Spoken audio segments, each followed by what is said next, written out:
The crash happened at 11:47 p.m., December 14th, the same intersection where Jamal Carter lost everything 2 years ago. The temperature had dropped to 19 degrees. Snow fell in thick curtains across Michigan Avenue, turning the Chicago skyline into a ghostly watercolor. The streets were slick with black ice. Most sensible people were home, warm, safe. Victoria Whitmore was not most people.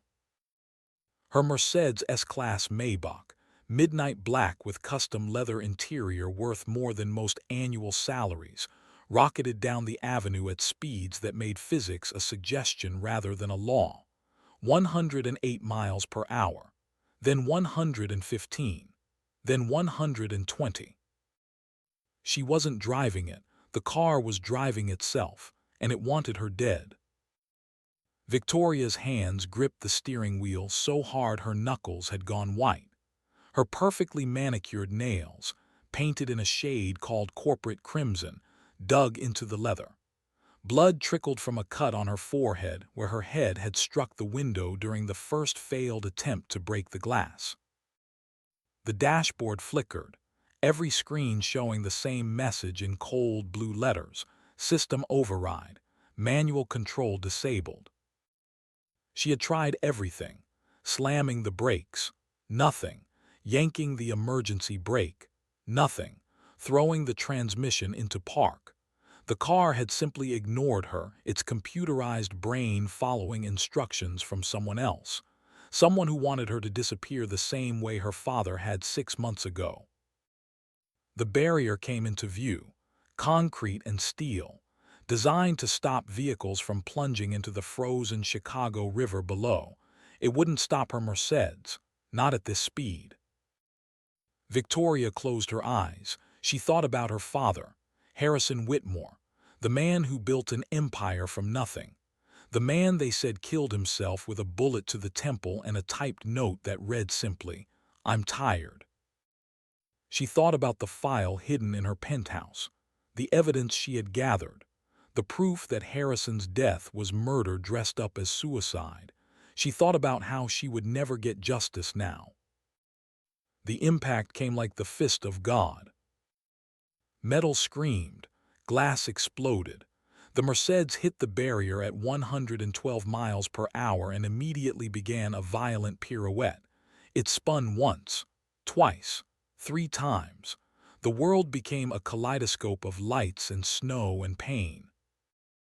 Then the car hit the barrier a second time. This impact was different, slower, more deliberate. The Mercedes tilted, balanced on 2 wheels for a moment that felt like eternity, and then rolled. Once, twice. It came to rest on its side, 50 feet from the barrier, smoke pouring from the engine compartment. Victoria hung suspended by her seatbelt, her body screaming in protest. Her ribs felt like broken glass. Blood ran from her nose. Her phone had fallen somewhere beneath her, its screen shattered but still displaying the last message she had received before the car went rogue. "Stop digging or you're next." She tried to move. Pain lanced through her chest.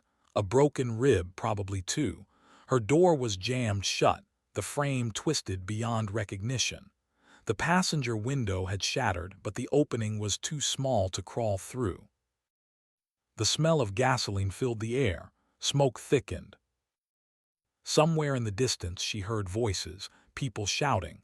Someone screaming to call 911, but no one came closer. The car could explode. Everyone knew that. Cars in movies always exploded. Better to keep your distance. Better to be safe. Better to let someone else be the hero. Victoria's vision blurred. She thought about her mother, the woman who left when Victoria was 12.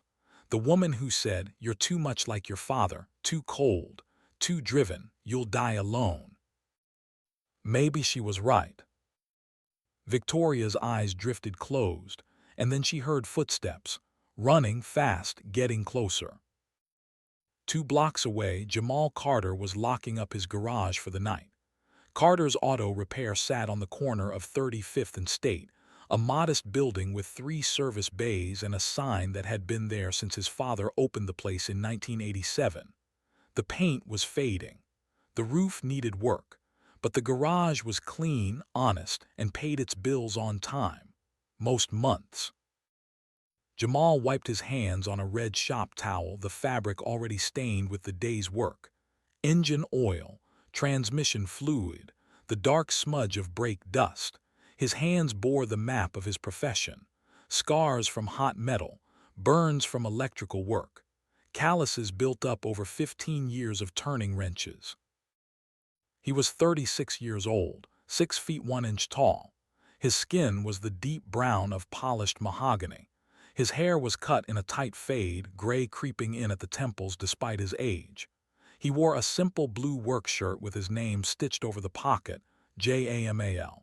His jeans were faded Levi's. His boots were red wings, 10 years old, resoled twice. On his left bicep, partially visible beneath his rolled-up sleeve, was a tattoo, an eagle, a globe, an anchor, the insignia of the United States Marine Corps. Most people who came to the garage never noticed it. Most people never looked that closely at the mechanic. "Daddy, I'm hungry." Maya sat on the rolling stool near the workbench, her legs swinging. She was 7 years old, all energy and observations and questions that never stopped. Her hair was pulled into 2 afro puffs, each decorated with purple ribbons. Her coat was pink, 2 sizes too big because Jamal's sister Denise had bought it on clearance, thinking Maya would grow into it. She hadn't grown into it yet. "I know, baby, we'll get dinner soon." "Can we have pizza?" "We had pizza Tuesday." "That was 2 whole days ago." Jamal smiled despite his exhaustion. "How about I make spaghetti?" Maya wrinkled her nose. "Your spaghetti is just noodles and jar sauce." "That's what spaghetti is. Auntie D puts meat in it, and those green things." "Peppers." "Yeah, those." Jamal closed the cash register. $37 for the day. Not great, not terrible, enough to buy groceries and put a little toward the mortgage. The medical bills from Sarah's accident would have to wait another month. They always waited another month. He pulled his coat from the hook by the door. It was a canvas Carhartt jacket, brown, warm but not fancy. Maya hopped off the stool and grabbed his hand. "Ready. Ready." Jamal hit the lights. The garage went dark except for the security light over the sign. He locked the front door, checked it twice out of habit, and led Maya toward their apartment. They lived above the garage. 2 bedrooms, 1 bathroom, a kitchen the size of a closet. The heat worked most of the time. The water pressure was terrible, but it was home. That's when they heard it. The explosion was distant but unmistakable, a deep whump that rattled the windows of buildings 6 blocks away. Jamal stopped walking. His body went still in that particular way that former military personnel never quite lose. Alert, assessing, ready. "What was that?" Maya asked. "Stay here." "But..." "Maya, stay here." He ran, his boots pounded against the sidewalk. His breath came in controlled bursts, creating small clouds in the frozen air. His body remembered this. The sprint toward danger, the calculations running in the background of his mind. Distance, threat assessment, approach vectors. He rounded the corner onto Michigan Avenue and saw the smoke, black and thick, rising from an overturned vehicle near the river barrier. People stood on the sidewalk, far back, phones out, recording. No one moved closer. Jamal didn't slow down. He reached the scene in 40 seconds. The Mercedes lay on its side like a wounded animal. Flames licked at the undercarriage. The smell of gasoline was overwhelming. "Don't go near it, man. It's gonna blow." The voice came from a man in a business suit, standing 30 feet back with his phone held high, getting the perfect angle for social media. Jamal ignored him. He dropped to his knees beside the driver's side window. The glass was gone. Inside, a woman hung suspended by her seatbelt. Blonde hair matted with blood. Designer clothes torn and dirty. Her eyes were closed. Jamal checked for a pulse at her neck. Weak, thready, but there. "Ma'am, can you hear me?" Her eyes flickered open. Blue, confused, terrified. "I'm going to get you out. Don't move your neck if you can help it." He assessed the situation with the speed of long training. The door was crushed. The frame bent. No way to open it from outside. But the windshield had a spider web crack spreading from the impact point. Jamal stood, ran back to his truck parked half a block away, grabbed his tool bag from the bed. 30 seconds. He returned to the Mercedes, used a center punch to shatter what remained of the windshield. The glass exploded inward in a shower of safety glass cubes. 20 seconds. He crawled halfway into the vehicle, reached across the woman, found the seatbelt release. "This is going to hurt, I'm sorry." He pressed the button, the belt released. The woman dropped 6 inches before he caught her. She cried out in pain. Broken ribs, he thought, maybe internal bleeding. 10 seconds. He pulled her through the windshield opening. Her body scraped against broken glass and twisted metal. More blood, more pain, but she was moving, she was breathing. 5 seconds. Jamal lifted her in a fireman's carry. Her weight was nothing compared to what he had carried in Afghanistan. He ran 20 yards, 30, 40. The explosion came at 45 yards. The Mercedes erupted in a ball of orange and white flame. The heat wave hit Jamal's back like a physical blow. He stumbled but didn't fall. He kept moving until they were a full block away. Then he set her down gently on the sidewalk. Sirens wailed in the distance. Ambulance, fire trucks, police. The woman opened her eyes again. She looked at him with an expression he couldn't quite read. Confusion, gratitude, something else. "Who are you?" she whispered. Jamal hesitated. Behind them the crowd was gathering, phones everywhere, cameras recording, questions being shouted.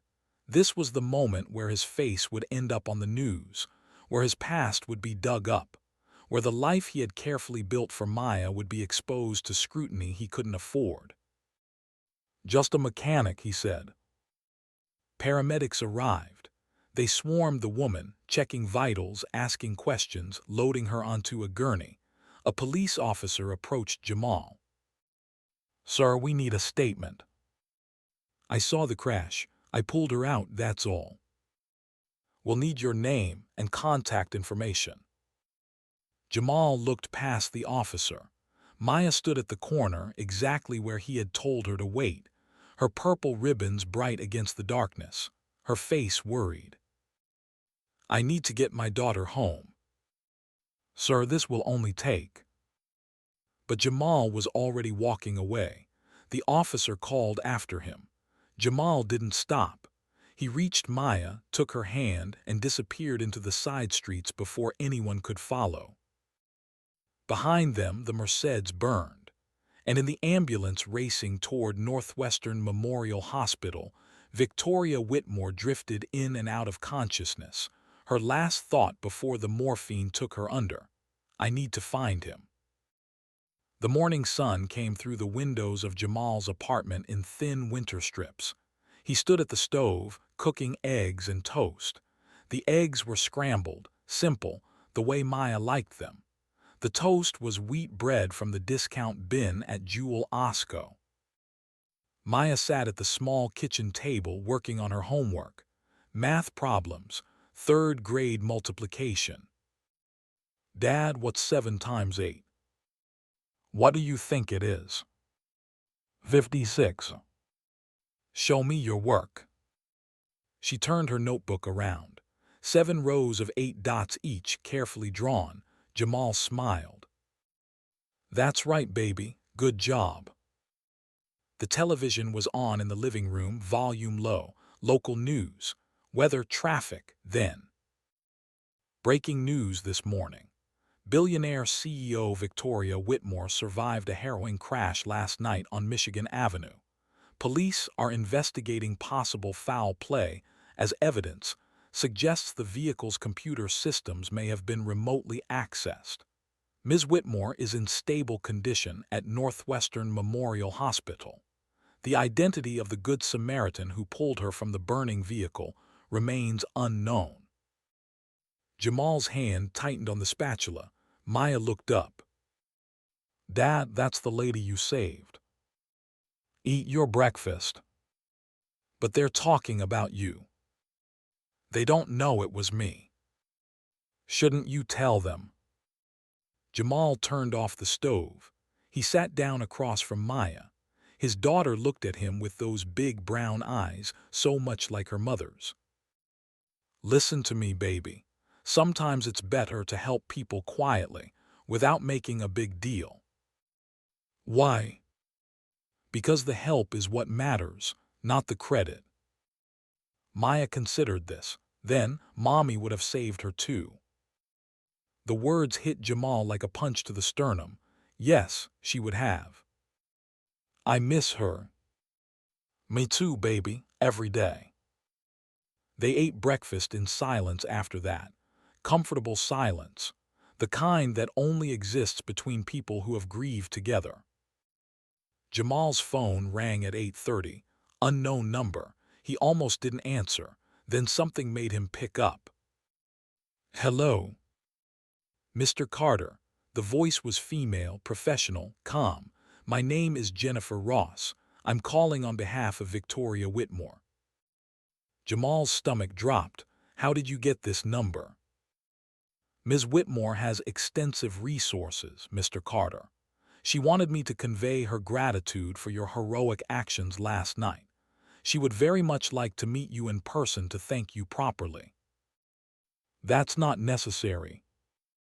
"She's prepared to offer compensation for your time." "I don't want money." "Mr. Carter, please, just one meeting. At your convenience. Ms. Whitmore is recovering at her office today. She would consider it a personal favor." Jamal looked at Maya, at the stack of unpaid bills on the counter, at the photograph of Sarah on the bookshelf. "One meeting," he said, "that's all." Whitmore Technologies occupied floors 40 through 50 of the Aon Center, one of Chicago's tallest skyscrapers. The lobby was all marble and glass, and the kind of quiet that only serious money could buy. Jamal walked through the revolving doors feeling completely out of place. He wore his best clothes, a button-down shirt blue that he usually saved for church, black slacks that were starting to fray at the cuffs, his work boots cleaned as best he could manage. No tie. He didn't own a tie anymore. The security guard at the desk looked him up and down. "Can I help you?" "Jamal Carter. I have an appointment with Ms. Whitmore." The guard checked his computer. His eyebrows rose slightly. "ID, please." Jamal handed over his driver's license. The guard scanned it, made a phone call, then printed a visitor badge. 45th floor, elevators to your right." The elevator was glass, offering a view of Chicago as it rose. Jamal watched the city shrink below him. He thought about the last time he had been in a building this tall. A different city, a different life, when he wore a uniform instead of work boots. The elevator doors opened. The 45th floor was pristine, white walls, modern art, employees in expensive suits moving with purpose. Everyone looked like they belonged, everyone except Jamal. He approached the reception desk. "Jamal Carter from Ms. Whitmore." The receptionist smiled, professional, empty. "Please have a seat. Someone will be with you shortly." Jamal sat in one of the waiting area chairs. They were designed by someone famous, probably. They looked like art. They were profoundly uncomfortable. He waited. 5 minutes became 10. 10 became 15. Then a man walked by, late 50s, silver hair perfectly styled, suit that cost more than Jamal's truck. He stopped when he saw Jamal. His eyes traveled from the work boots to the fraying slacks to the shirt with its sleeves rolled up, revealing the Marine Corps tattoo. "You must be lost," the man said. His voice was smooth, educated, condescending. "Service entrance is around back." Jamal stood. "I'm here to see Ms. Whitmore." The man's smile didn't reach his eyes. "Really? And what business would she have with someone like you?" "Private business." "I see." The man stepped closer. "Let me give you some advice, friend. People like you don't belong in buildings like this. Whatever you think you're here for, whatever angle you're working, it won't end well for you. Are you always this welcoming to visitors?" "Only the ones who don't know their place." Before Jamal could respond, a woman appeared. Early 30s, professional suit, tablet in hand. "Mr. Carter, I'm Jennifer Ross, Ms. Whitmore's assistant. She'll see you now." The silver-haired man's face tightened. "Jennifer, are you sure?" Ms. Whitmore was very clear. "Mr. Ashford, thank you." The man, Ashford, gave Jamal one last look. Then he walked away, his footsteps sharp against the polished floor. Jennifer led Jamal down a corridor. "I apologize for Richard. He can be territorial." Richard Ashford, CFO. He and Harrison Whitmore started this company together 30 years ago. They reached a set of double doors at the end of the hall. Jennifer knocked once, then opened them.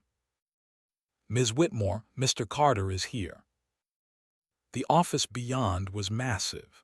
Floor-to-ceiling windows overlooking Lake Michigan. A desk that looked like it belonged in a museum. Abstract art on the walls that probably cost more than Jamal's garage.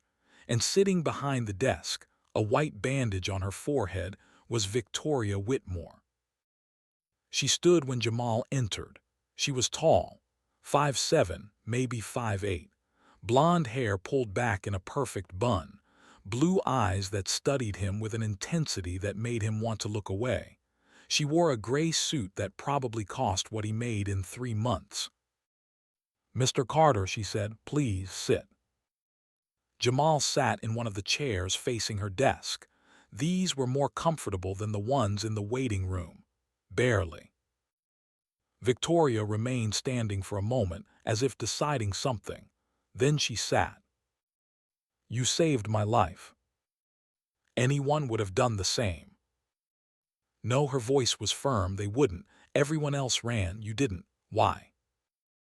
Jamal met her eyes. "Because someone needed help." "That simple." "That simple." Victoria studied him. Then she opened a drawer in her desk and pulled out a checkbook. "I want to compensate you. $50,000. More if that's not sufficient." "I don't want your money." Her pen stopped halfway to the paper. "Everyone wants money." "I'm not everyone." "Then what do you want?" Jamal stood. "I wanted to make sure you were okay. You are, so I'll go." "Wait." He stopped. Victoria stood as well. She walked to the window, her back to him. When she spoke, her voice was different, quieter, more human. "Someone tried to kill me last night. They hacked my car's computer, overrode the controls, sent me into that barrier at over 100 miles per hour." Jamal said nothing. "And I think they killed my father 6 months ago." She turned to face him. "The police say he committed suicide, shot himself, left a typed note. Case closed." She laughed, but there was no humor in it. "My father didn't type. He had arthritis in his hands. He always wrote things by hand." "Did you tell the police?" "They think I'm in denial. A grieving daughter who can't accept her father's death." "Maybe you are." Her eyes flashed. "I'm not." "How do you know?" Victoria walked to her desk, pulled out a file folder, opened it. Inside were photographs, documents, notes in tight handwriting. Because I've been investigating, quietly, for 6 months. She pointed to a photo. The gun was found in his left hand. My father was right-handed. The entry wound angle is wrong for a self-inflicted shot. The note was typed when he never typed anything important. Jamal looked at the file. He recognized good detective work when he saw it. Why are you showing me this? Because whoever did this has resources, money, power. They can hack cars. They can make murders look like suicides. They have people inside the police department, probably inside this company. And you think I can help you? Your tattoo, Marine Corps, Force Recon if I'm reading the details correctly. That's not standard infantry, Mr. Carter, that's elite. Which means you have skills, technical skills, tactical skills. Jamal's jaw tightened. I left that life behind. Why? That's not your business. Fair enough. Victoria closed the file. I'm not asking you to be a soldier again. I'm asking you to look at my father's case. Fresh eyes, 1 week of your time.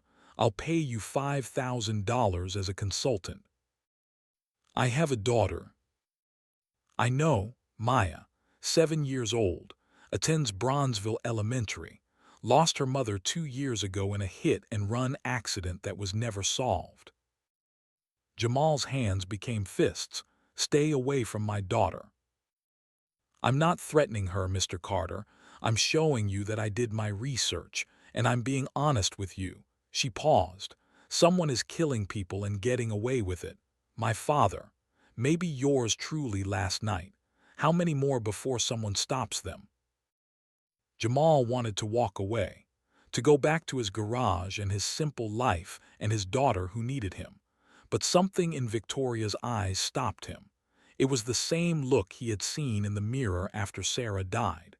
The look of someone who needed justice and had nowhere else to turn. 1 week, he said, I look at the case.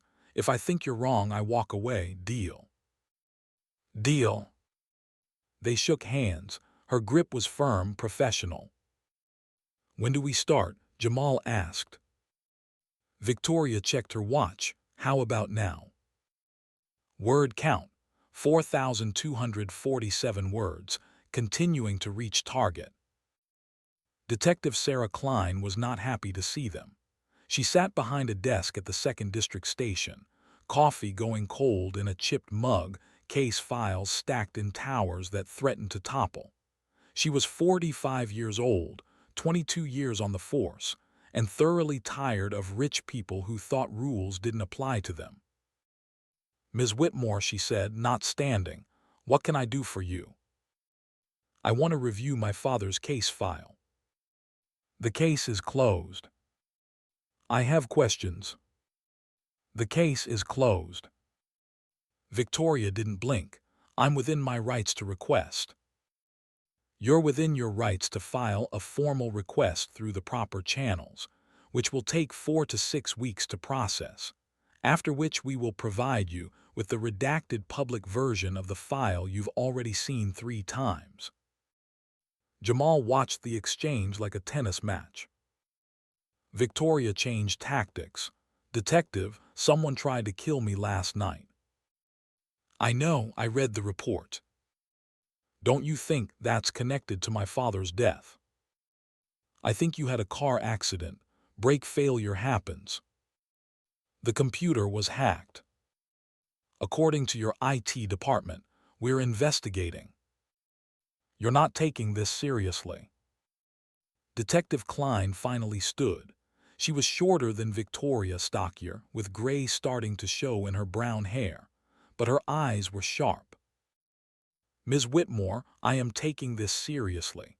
I'm also taking seriously the 15 other cases on my desk. The domestic violence call from this morning, the robbery from last night, the missing teenager whose parents are sitting in the waiting room right now. She pointed toward the door.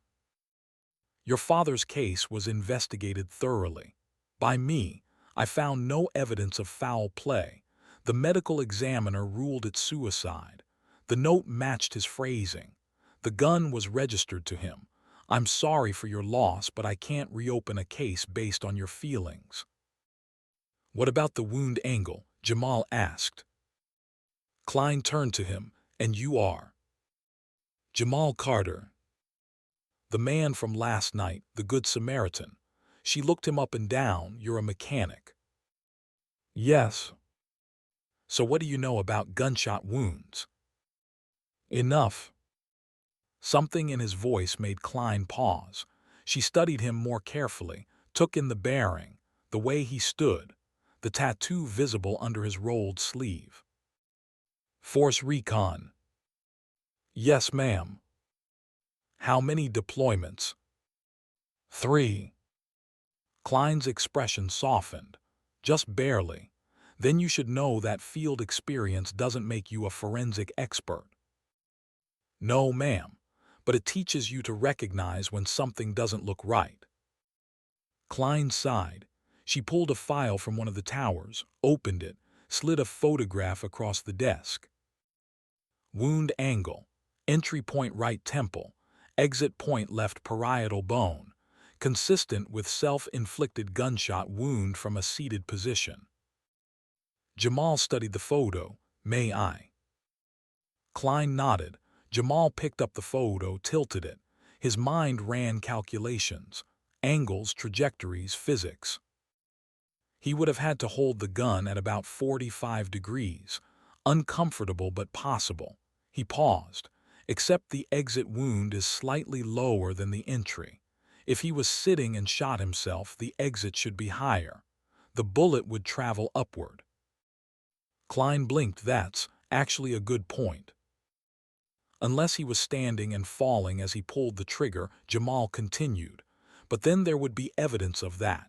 Blood pattern, body position. Victoria leaned forward. Was there? Klein looked at the file. Her finger traced lines of text. Her frown deepened. No, she admitted. He was found seated in his office chair. So how do you explain the trajectory? Victoria pressed. Klein didn't answer immediately. She pulled out more photos, studied them, made notes on a pad of paper. Finally, I can't. Victoria's eyes widened. Does that mean? It means I'll take another look. That's all. Klein closed the file, but this doesn't leave this office. If word gets out that we're reopening a high-profile suicide case, the media will have a field day. Clear. Clear, Victoria said. Klein looked at Jamal. You have a good eye. Ever think about consulting work? I'm a mechanic. She handed him a business card. If you find anything else interesting, call me. Directly. Outside the police station, Victoria turned to Jamal. That was good work in there. It was just observation. It was more than that. She looked at him differently now. Where did you learn forensic analysis? Afghanistan, Iraq. When IEDs went off, we had to reconstruct what happened, understand the placement, the materials, the trigger mechanism. To stop the next one. Yes. They stood in silence for a moment. Snow had started falling again. Light, gentle, almost peaceful. Where to next? Jamal asked. Victoria checked her phone. My father's house, the crime scene. I want you to see it. Harrison Whitmore's house was a mansion on the Gold Coast. 4 stories of Georgian architecture, brick and white columns, windows that gleamed even in the gray afternoon light. Jamal's entire apartment could fit in the foyer. Victoria unlocked the front door with a key from her purse. They stepped inside. The air was stale. No one had lived here for 6 months. The furniture was covered with white sheets like ghosts. This way, Victoria said. She led him upstairs, down a hallway lined with family photographs. Victoria as a child, a woman who must have been her mother, Harrison at various ages, from young entrepreneur to gray-haired titan. They stopped at a door. This was his study. Victoria opened it. The room beyond was exactly what Jamal expected. Dark wood, leather chairs, bookshelves floor to ceiling, a desk that looked like it weighed more than a car. Yellow police tape still marked the outline where Harrison's body had been found. Jamal stepped carefully into the room. He moved slowly, taking in every detail. The way Harrison would have sat, the angle he would have held the gun, the physics of the shot. "Show me where the gun was found." Victoria pointed, left side of the desk. "The report says it fell from his hand after he pulled the trigger." Jamal circled the desk, knelt down, looked at the floor. "Your father was right-handed." "Yes, why?" "The mouse for his computer is on the right side. The phone is on the right side. The pen holder is on the right side." He stood. "Everything in this room is set up for a right-handed person, but he supposedly shot himself with his left hand. The police said he might have done that to make it harder. That suicides sometimes choose their non-dominant hand." "That's a myth. Most people use their dominant hand. It's instinct." Jamal moved to the bookshelf, pulled down a few volumes. Behind them the wall showed faint marks, scratches. "These books were moved recently, after your father died." "How can you tell?" "Dust pattern, look," he pointed.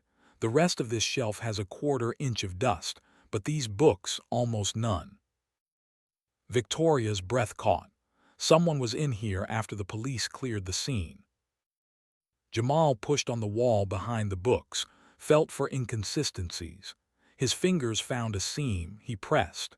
With a soft click, a section of the wall swung inward. A hidden compartment. Inside was a USB drive. Jamal and Victoria looked at each other. "Did you know this was here?" he asked. "No." Jamal carefully removed the USB drive. It was small, black, no markings. "We need to see what's on this." Victoria pulled out her laptop from her bag, set it on the desk, plugged in the USB drive. The screen displayed encrypted, password required. "Damn," Victoria muttered. Jamal leaned over her shoulder, studied the encryption. "This is military grade, maybe higher. Whoever set this up knew what they were doing." "Can you break it?" "Not with the tools we have here. We'd need." His phone rang. Unknown number. He answered. "Hello." "Mr. Carter." The voice was distorted, electronically altered. "Male or female, impossible to tell. You're making a mistake." Jamal's blood went cold. "Who is this?" "Stop digging. Stop asking questions. Take your daughter and disappear." "If you touch my daughter—" "We won't have to, not if you walk away. You have 24 hours. The line went dead. Jamal's hand tightened on the phone, his jaw clenched. Victoria was watching him. "What happened?"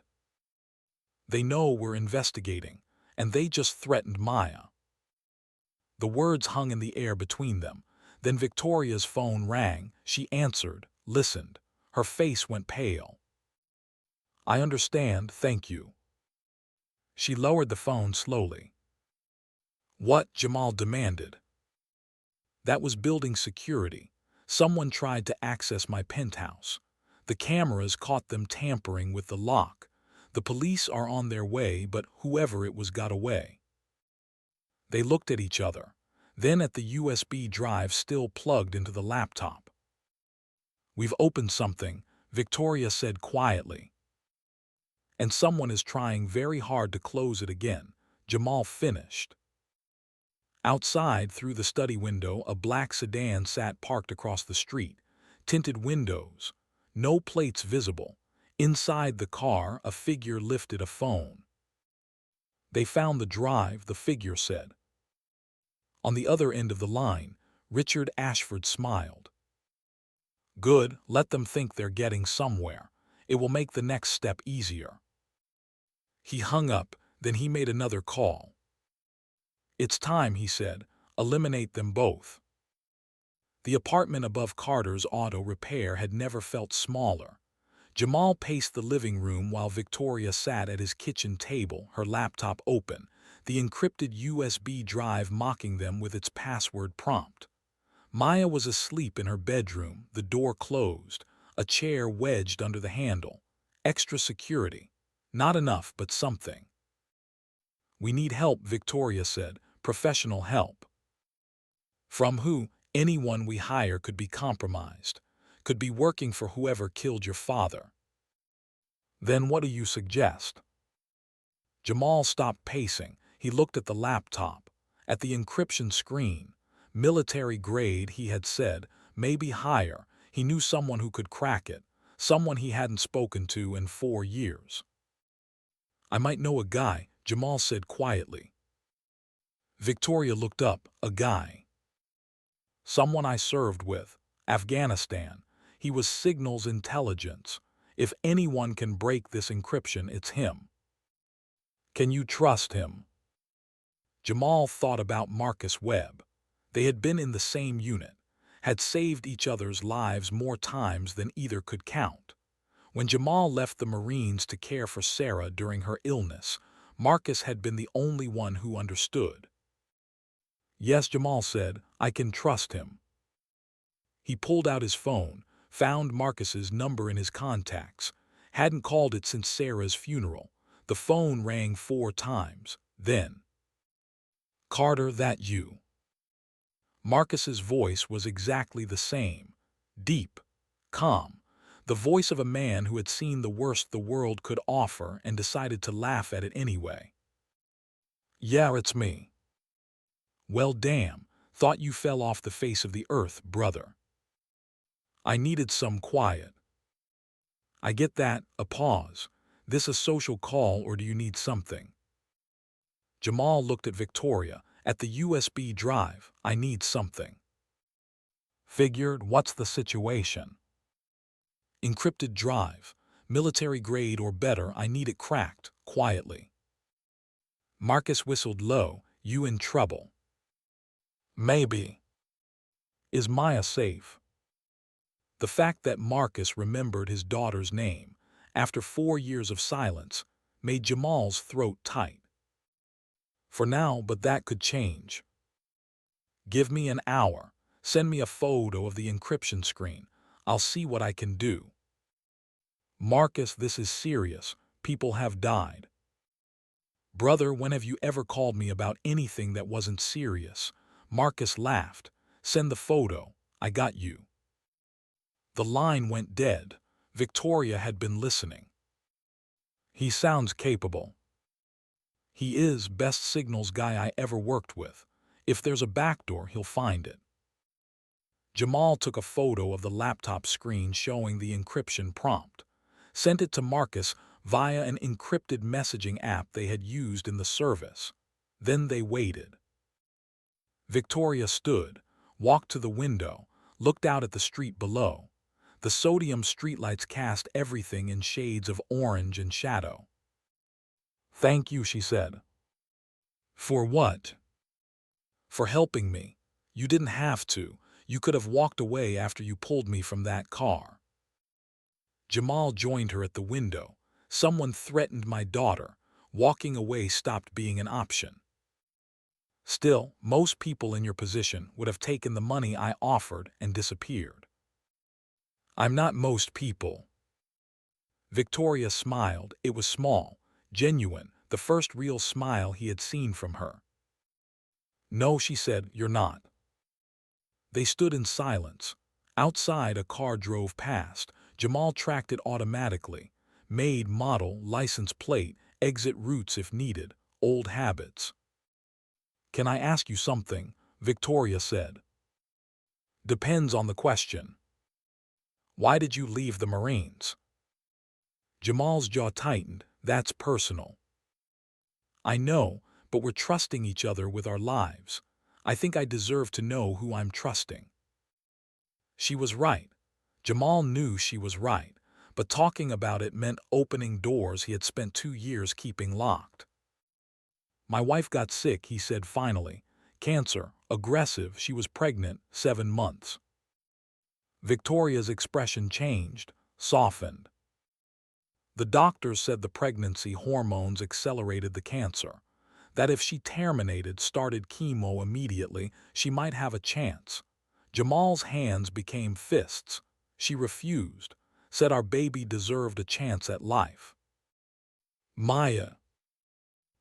Jamal's voice was rough. Sarah held on just long enough, delivered Maya at 36 weeks, healthy, perfect. Then Sarah crashed. The cancer had spread too far. She died 3 days later. I'm so sorry. I left the Marines the next week. Maya needed a father more than the Corps needed another operator. So I came home, took over my dad's garage, learned to change diapers with the same hands I used to field strip rifles. Victoria didn't say anything. Sometimes silence was better than empty condolences. The hit and run that killed her, Victoria said carefully. You said it was never solved. 2 years ago, January 15th, Sarah was driving to the grocery store. Witness said a black SUV ran the red light, hit her driver's side going 50, crushed the door. She died at the scene. Jamal's voice was flat, controlled. Police never found the SUV. No cameras, no plates, no justice. You think it wasn't an accident? I don't know what to think. Sarah was a kindergarten teacher. She didn't have enemies. It makes no sense. Jamal's phone buzzed. Message from Marcus, got it, cracking now. This is some serious encryption, duty level. Who did you piss off? Jamal typed back, long story. Marcus, I got time. This is gonna take at least 90 minutes. Military AI protocols. Whoever encrypted this knew what they were doing. Jamal showed the message to Victoria. 90 minutes, she said. What do we do until then? We plan. If that drive has what we think it has, we'll need to move fast. Where's the safest place to take the evidence? FBI maybe. They have jurisdiction over corporate fraud. And if the corruption goes that high? Victoria's face went pale. You think federal agents could be involved? Your father's company is worth $2 billion. The kind of money that buys a lot of loyalty. We can't assume anyone is clean. Then who do we trust? Each other and Marcus, that's it. A sound from Maya's room, a small cry, nightmare. Jamal moved immediately, opened the door. Maya was sitting up in bed, tears on her face. Hey baby, you okay? I had a scary dream. Jamal sat on the edge of her bed, pulled her into a hug. It's okay. I'm here, you're safe. Promise. Promise. Victoria appeared in the doorway. Maya saw her, wiped her eyes. Is the pretty lady staying over? Victoria smiled, just for a little while. Are you and Daddy friends now?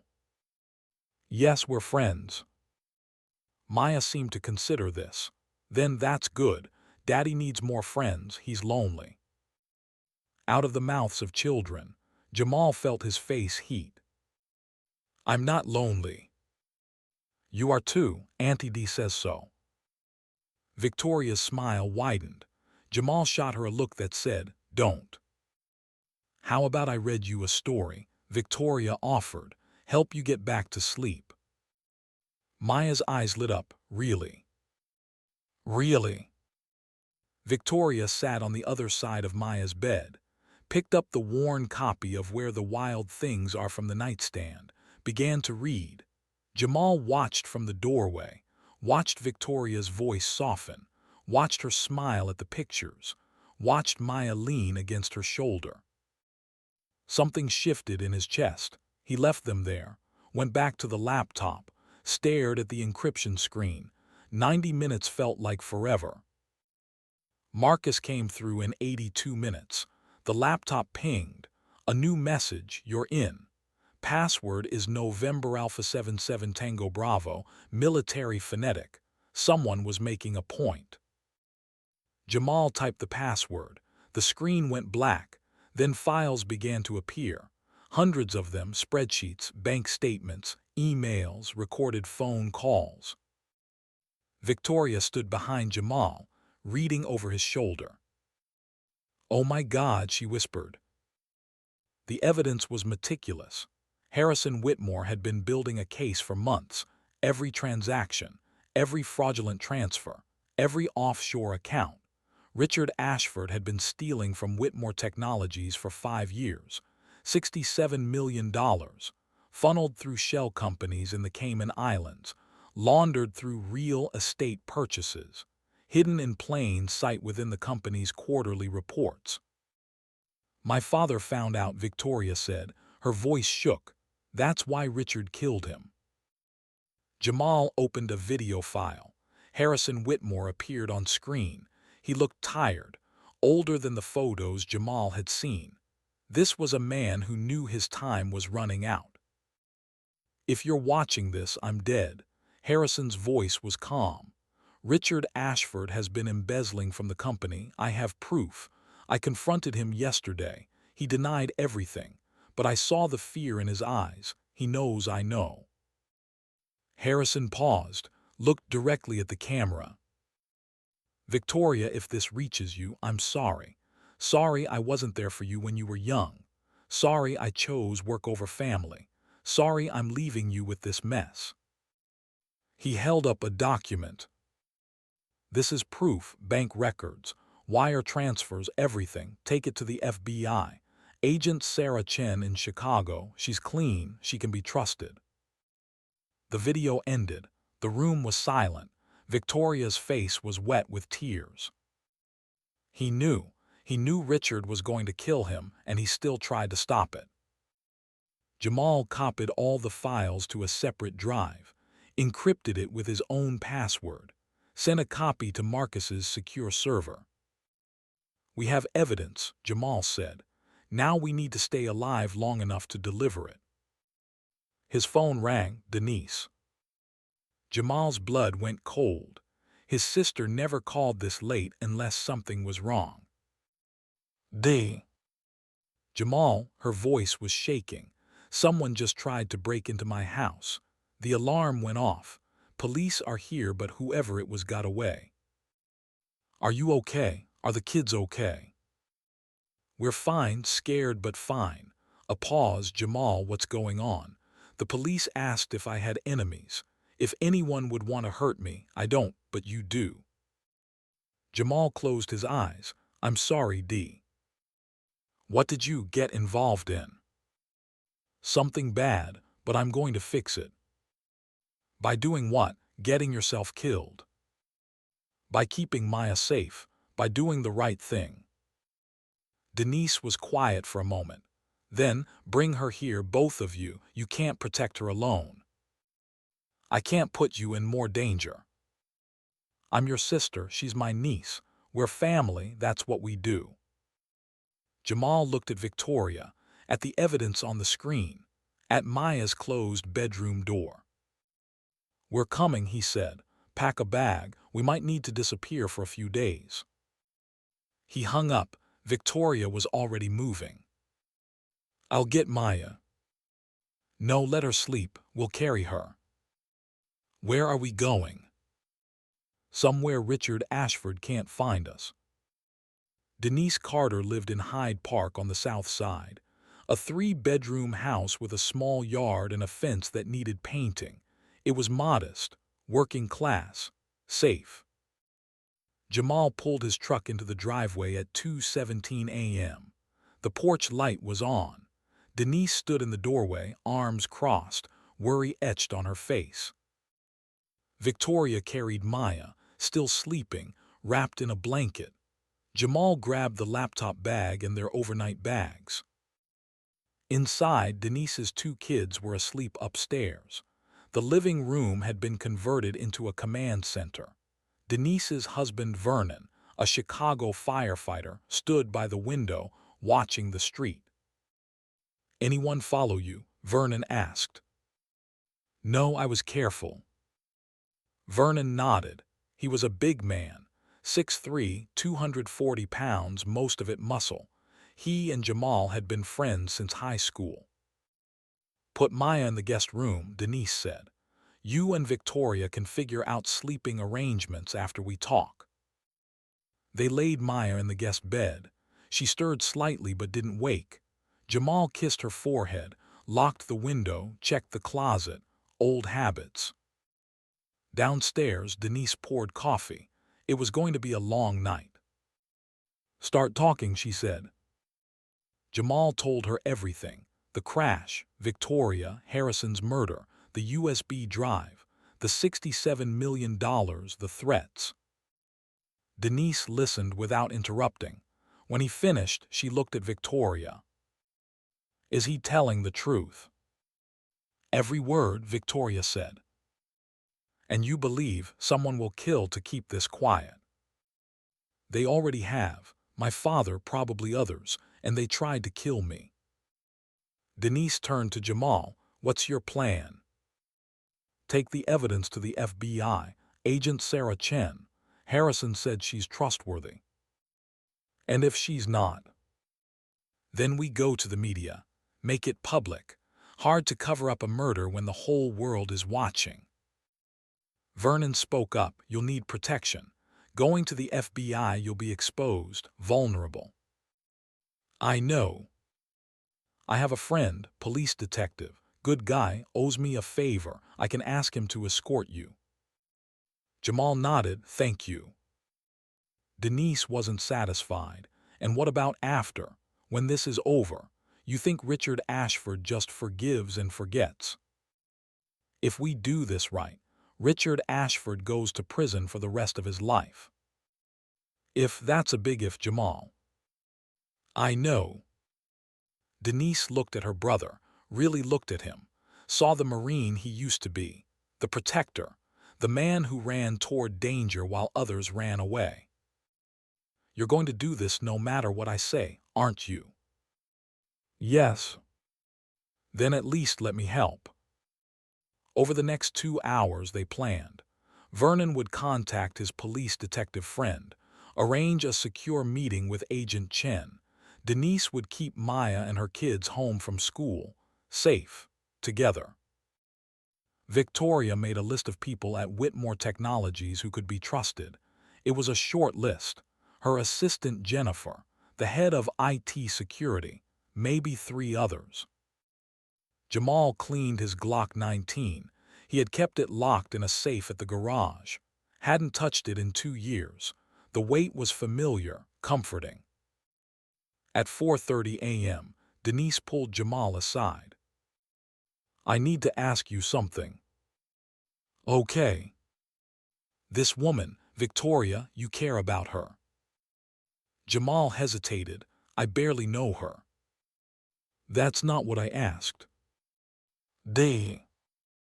"I see the way you look at her, the way she looks at you, and it's okay. Sarah's been gone 2 years. You're allowed to move on." "I'm not moving on. I'm helping someone who needs help." "You can do both." Denise put her hand on his arm. "Sarah would want you to be happy. She told me that, in the hospital, before she died. She made me promise to make sure you didn't shut yourself off from the world." "I haven't." "You have. You work. You take care of Maya. That's it. No friends, no life, no joy." Denise's eyes were wet. "Let yourself feel something again, even if it scares you." Jamal didn't know what to say. Victoria appeared in the doorway. "Sorry to interrupt. Marcus just sent another message. He found something else on the drive." They returned to the laptop. Marcus had sent a new file, a video recording, security footage from Whitmore Technologies, dated 6 months ago, the night Harrison died. The footage showed Harrison's office, Harrison at his desk, working late. Then Richard Ashford entered. There was no audio, but the body language told the story. Harrison stood, angry, pointing. Richard calm, cold. Then Richard pulled a gun. Harrison backed away, tried to reason, tried to talk. Richard shot him clean, professional, right temple. Then Richard staged the scene, wiped the gun, placed it in Harrison's left hand, typed the suicide note on Harrison's computer. 12 minutes, start to finish. Richard left. The timestamp showed 11:47 p.m. Victoria's hand covered her mouth. Tears streamed down her face. "We have him," Jamal said quietly. "This is proof. Murder on camera." Victoria couldn't speak. She just stared at the screen, at her father's final moments. Jamal put his hand on her shoulder. "I'm sorry you had to see that. I needed to see it. I needed to know." Vernon checked his watch. "Sun's up in 2 hours. We should move then. Less suspicious. Detective Anderson can meet us at the FBI field office at 9 a.m. "Agreed," Jamal said. He looked at Victoria. "You should try to get some rest." "I can't sleep, not after that." "Then we'll stay up together." They sat on Denise's couch. The house was quiet. Outside, the city began to wake. Early morning traffic, newspapers hitting doorsteps, the world continuing like nothing was wrong. "Can I ask you something?" Victoria said. "Sure." "When you left the Marines, did you miss it?" Jamal thought about that, parts of it, the brotherhood, the sense of purpose, knowing your mission mattered. "Do you ever think about going back?" "No, my mission now is Maya, making sure she grows up safe, happy. That matters more than anything I did overseas." "You're a good father." "I'm trying to be." They sat in comfortable silence. Then Victoria said, "I've never had that." "Had what?" "Family, real family. My mother left when I was young. My father was always working. I grew up in boarding schools and summer camps and eventually just learned to be alone." She looked at Jamal. "Watching you with Maya, the way you protect her, the way she trusts you completely. I've never had that." "It's not too late." "Isn't it? I'm 33. No husband, no children. Just a company full of people who smile to my face and stab me in the back." "That's not all you are." "Then what am I?" Jamal turned to face her. "You're someone who won't give up on finding justice for her father. Someone brave enough to investigate a murder even when the police gave up. Someone who could have run away but chose to fight instead." Victoria's eyes were bright. "You barely know me." "I know enough." The moment stretched between them, something unspoken, something neither was ready to name. Then Maya appeared at the top of the stairs, rubbing her eyes. "Daddy." The spell broke. "I'm here, baby." Maya came down, climbed into Jamal's lap, looked at Victoria. "Did you stay the whole night?" "Yes." "Are you staying for breakfast too?" "If that's okay." Maya smiled. "Auntie D makes the best pancakes." As if on cue, Denise appeared from the kitchen. "I heard my name. Who wants pancakes?" For a brief moment, everything felt normal. A family having breakfast, safe, together. But Jamal knew it was temporary. The storm was coming. At 8:45 a.m., they left for the FBI field office. Vernon drove his pickup truck, Jamal in the passenger seat, Victoria in the back. Detective Anderson, Vernon's friend, followed in his unmarked police car. The FBI field office was downtown, an imposing building of concrete and glass, American flags hanging from the entrance. They parked in the visitor lot. Jamal carried the laptop bag with the evidence. Victoria had the original USB drive in her purse. Backups existed on Marcus's server, but the originals were what mattered. Detective Anderson met them at the entrance. He was 50s, African-American, with the weathered face of a cop who had seen too much. "Vernon vouches for you," Anderson said. "That's good enough for me. But I need to know what we're walking into." Jamal gave him the short version: corporate fraud, murder, evidence. Anderson listened, his expression darkened. "You're talking about taking down one of Chicago's most prominent businessmen. I'm talking about putting a murderer in prison." Anderson studied him, then nodded. "Let's go." They entered the building, went through security, metal detectors, ID checks. The whole process took 20 minutes. Finally, they were escorted to the 4th floor, Agent Sarah Chen's office. The receptionist told them to wait. They sat in plastic chairs in a sterile hallway. Fluorescent lights hummed overhead. The air conditioning was too cold. Victoria's phone buzzed. She looked at the screen, frowned. "What?" Jamal asked. "Message from Jennifer, my assistant. Says there's an emergency board meeting called for this afternoon. Richard called it." "He knows." "How we've been so careful." Jamal's mind raced. "Someone must have seen us at your father's house, or the police station, or—" He stopped, looked at Detective Anderson.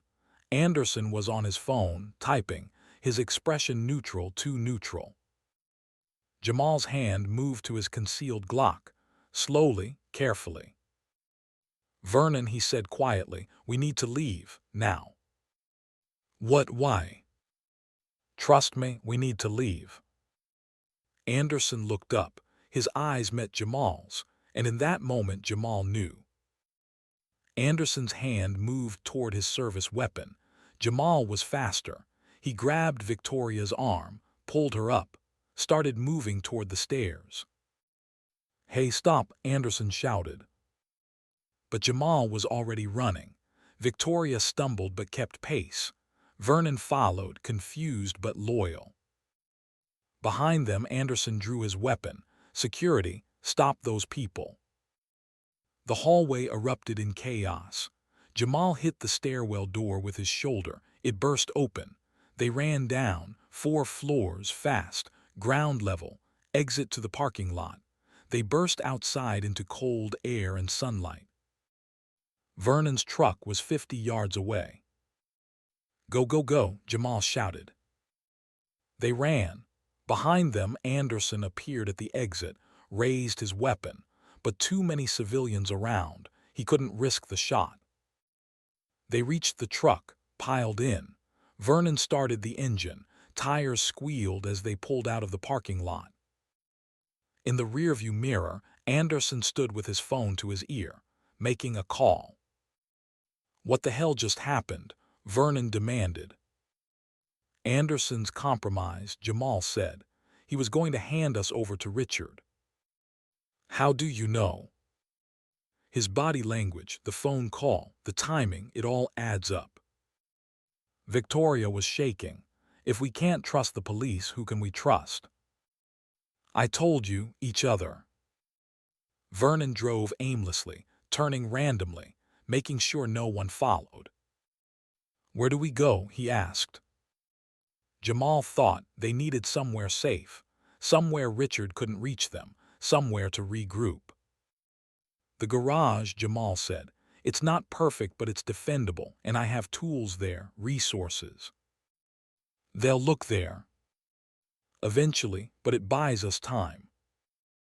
They drove to the south side, to Carter's Auto Repair.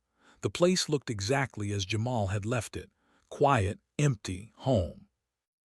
They parked in the back, entered through the rear door.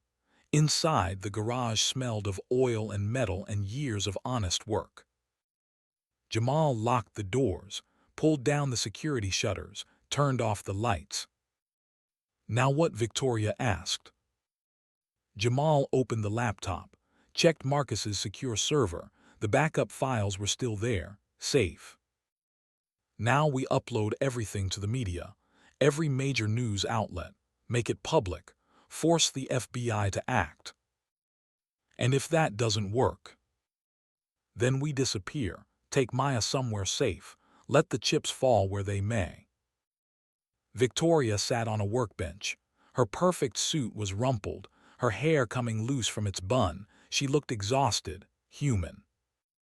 "I'm sorry," she said. "For what?" "For dragging you into this. Your daughter's in danger because of me." "My daughter's in danger because Richard Ashford is a murderer. That's not on you." "Still, you could have walked away." "No," Jamal said, "I couldn't." He began uploading files to a secure server. From there, he would send them to journalists, to news networks, to anyone who would listen. The upload started, 10%, 20%, then the lights went out, complete darkness. Jamal froze, listened. Footsteps outside, multiple people moving with purpose. "Get down," he whispered. They dropped behind the workbench. Jamal drew his Glock. Vernon did the same. A voice called out, amplified a bullhorn. "Jamal Carter, Victoria Whitmore. This is the Chicago Police Department. You're surrounded. Come out with your hands up." Jamal's jaw clenched. Richard had sent the cops, made them look like criminals, fugitives. "This is bad," Vernon muttered. "Yeah." Victoria looked at Jamal. "What do we do?" Jamal looked at the laptop. The upload was at 47%, not enough. He needed more time. "We negotiate," Jamal said. "Vernon, you're clean. You haven't done anything wrong. Go out there. Tell them we want to surrender, but we need guarantees. Safe transport, protective custody." "They'll never agree to that." "They might if you make enough noise. Buy us 10 minutes. That's all I need." Vernon hesitated, then nodded. 10 minutes. He stood, raised his hands, walked to the front door. Jamal heard him shouting, negotiating, demanding lawyers, demanding witnesses. The upload continued, 60%, 70%. Victoria moved closer to Jamal. "If this doesn't work." "It'll work." "But if it doesn't, I want you to know, these last 2 days, they've been the most real moments of my life." Jamal looked at her, really looked at her, saw past the CEO, past the wealth, saw the woman who had lost her father, who was fighting for justice despite impossible odds. "Mine too," he said quietly. 80%. Outside, Vernon's voice was getting louder, more insistent, then a new voice, calm, authoritative, Richard Ashford. "Mr. Carter, I know you can hear me. This doesn't have to end badly. Come out. We can talk. Settle this like reasonable people." Jamal said nothing. "You have my word. No harm will come to you or Ms. Whitmore. We just want to talk." 90%. "Your daughter is safe. She's with your sister, but she needs her father. Don't make her grow up without you." The words were designed to hurt. To manipulate, they worked. 95%. "Last chance, Mr. Carter. After this, I can't guarantee anyone's safety." 98%, 99%, 100%. Upload complete. The files were out, spreading across the internet, to journalists, to whistleblower sites, to people who couldn't be bought or silenced. It was done. Jamal stood, raised his hands. "We're coming out." He and Victoria walked to the front door, opened it, stepped into blinding sunlight and a dozen police officers with weapons drawn. Richard Ashford stood behind them, smiling. "Mr. Carter, Ms. Whitmore, so glad you could be reasonable." Jamal met his eyes. "Check your phone, Richard, check the news." Richard frowned, pulled out his phone. His face went pale. Headlines were already appearing. WHITMORE CEO murdered BY CFO. 67 million embezzled. Video evidence released. Richard's hands shook. "What did you do?" "Justice," Jamal said. "The thing you thought you could avoid." For a moment pure rage crossed Richard's face. Then he controlled it, smoothed it away. Doesn't matter. I have lawyers, resources. I'll bury this. Good luck with that. The police officers were reading their own phones now, confused, looking at Richard differently. One of them, a sergeant, stepped forward. Mr. Ashford, I think you need to come with us for questioning. Don't be ridiculous. I'm the victim here. These people broke into my office, stole proprietary information. Sir, there's a video of you shooting Harrison Whitmore. Richard's composure cracked. That's fabricated, deepfake, you can't trust. We need you to come downtown, now. Two officers moved toward Richard. He backed away. You're making a mistake. Sir, don't make this difficult. Richard looked at Jamal, at Victoria, pure hatred in his eyes, then he ran. He shoved past the officers, sprinted toward a black sedan parked at the curb.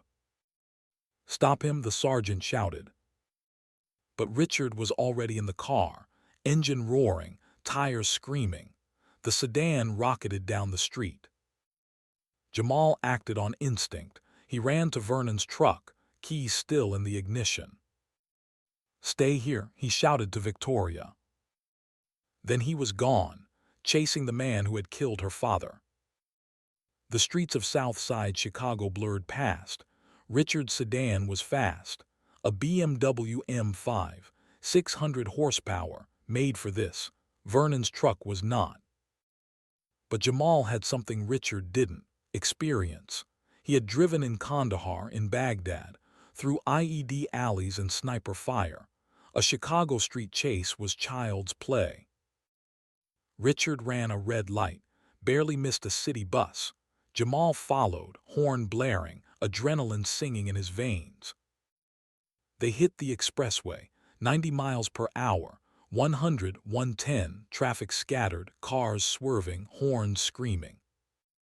Jamal's phone rang, Bluetooth connected. Jamal, what are you doing? Victoria's voice, terrified. Stopping him. Let the police handle it. They're 10 minutes behind. He'll disappear in 10 minutes. Richard cut across 3 lanes, took an exit ramp at 70. The BMW tilted on 2 wheels but held. Jamal followed. The truck's suspension screamed in protest. They were in the loop now. Downtown, skyscrapers overhead, pedestrians everywhere. Richard was desperate, reckless. He sideswiped a taxi, clipped a fire hydrant. Water exploded into the air. Jamal kept pace, focused, calm. Then Richard made a mistake. He turned down a one-way street, the wrong way, cars coming head-on, nowhere to go. Richard tried to thread the needle, almost made it, almost. His BMW clipped a delivery truck, spun, crashed into a light pole. Steam erupted from the hood, the windshield spiderwebbed. Jamal stopped the truck 50 yards back, got out, weapon drawn, approached carefully. Richard was slumped over the wheel, blood on his forehead, dazed but conscious. Jamal pulled the door open, dragged Richard out, threw him to the ground. It's over. Richard laughed, blood on his teeth. You think this ends with me? You're naive. What does that mean? I wasn't working alone. There are others, bigger players. You've opened a door you can't close. Who? Find out yourself, if you live that long. Police sirens wailed, getting closer. Jamal stood, kept his weapon trained on Richard. The police arrived, surrounded them, weapons drawn. Drop the gun. Jamal carefully placed his Glock on the ground, raised his hands. I'm the one who called this in. That man is Richard Ashford, wanted for murder. The officers looked confused, checked their phones, saw the news. One of them cuffed Richard, read him his rights. Another approached Jamal. You're Carter. Yes. Agent Chen is looking for you. Says she wants to take your statement personally. Is she here? On her way. Jamal nodded, looked back at Richard being loaded into a police car. The man who killed Harrison Whitmore was finally in custody, but his words echoed. I wasn't working alone. Who else was involved, and what were they planning? Agent Sarah Chen was exactly what Harrison Whitmore's video had promised: professional, sharp, incorruptible. She met Jamal and Victoria at the FBI field office, the same building where Detective Anderson had tried to betray them. But this time, the reception was different. Chen was Korean-American, early 40s, short hair, pantsuit, wedding ring, photos of 2 kids on her desk. Mr. Carter, Ms. Whitmore, thank you for coming in. Did we have a choice? Victoria asked. Always, but I appreciate your cooperation. Chen opened a file. I've reviewed the evidence you released. The video, the financial records, it's damning. Will it hold up in court? Jamal asked. Absolutely. Richard Ashford is going to prison for the rest of his life. Chen paused, but we have a problem. What problem? The $67 million he embezzled. It's gone. Moved out of the offshore accounts within hours of your evidence going public. Someone else had access. Victoria leaned forward. Who? That's what I need you to help me figure out. Chen pulled up a document on her computer. These are the account transfers. They went to a shell company registered in Singapore, owned by another shell company in Panama, and so on, 6 layers deep. Money laundering, Jamal said. Sophisticated money laundering, the kind that requires serious resources, serious connections. Richard said he wasn't working alone, Jamal told her. Right before you arrested him, he said there were bigger players. Chen's expression darkened. Did he say who? No. Then we need to find out. Because if there's a larger conspiracy, Richard Ashford is just the beginning. Victoria looked at the documents. Can I see the account numbers? Chen turned the monitor toward her. Victoria studied them. Her eyes widened. Oh no. What? Jamal asked. This routing number. I recognize it. It's used by one of our board members for his personal investments. Which board member? Victoria's hands shook. Senator James Morrison. The room went silent. Senator Morrison, Chen repeated, as in United States Senator James Morrison, sits on the banking committee. Yes. Chen stood, paced. If a sitting senator is involved in embezzlement and murder, this becomes a federal case. High priority, dangerous. How dangerous? Jamal asked. People who investigate senators tend to have accidents, car crashes, suicides. You're already targets. This makes you bigger ones. What do we do? Chen thought for a moment. Then, witness protection, both of you. And your daughter, Mr. Carter, new identities, new lives until the trial. How long? Months, maybe a year. Jamal thought about Maya, about uprooting her life, moving her away from everything she knew, but he also thought about keeping her alive. Okay, he said, we'll do it. Victoria nodded agreement. Chen made calls, set things in motion. Within an hour, U.S. Marshals arrived. They would handle the transition. But first, Jamal needed to see Maya, to explain, to say goodbye to the life they had built. Denise's house felt like a sanctuary one last time. Maya was in the backyard, playing with Denise's kids, laughing, innocent, unaware that her world was about to change. Jamal sat on the back porch, watched her, tried to memorize this moment. Victoria sat beside him. You're doing the right thing, she said. Am I taking her away from her home, her family, her friends? Keeping her alive. Yeah. They sat in silence. Then Maya saw him, ran over, jumped into his lap. Daddy, are we going home soon? Actually, baby, we need to talk about that. He explained it as gently as he could. New place, new names for safety, for protection. Maya listened, her smile fading. But what about Auntie D, and my school and my friends? We'll come back when it's safe. When will it be safe? I don't know, baby, but I promise we'll come back. Maya looked at Victoria. Are you coming too? Yes. Good, Daddy needs someone to take care of him. He's bad at it. Despite everything, Jamal laughed. Denise came outside, hugged her brother, held him tight. Keep her safe, she whispered. Always. And keep yourself safe too.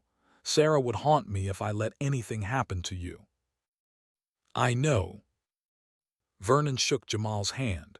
You need anything, anything at all, you call. I will. The goodbyes were hard, too hard, but necessary. The marshals arrived at sunset. 2 agents, professional, armed. They loaded Jamal, Maya, and Victoria into an unmarked SUV.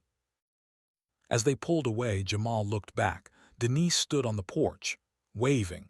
Maya waved back, tears on her face.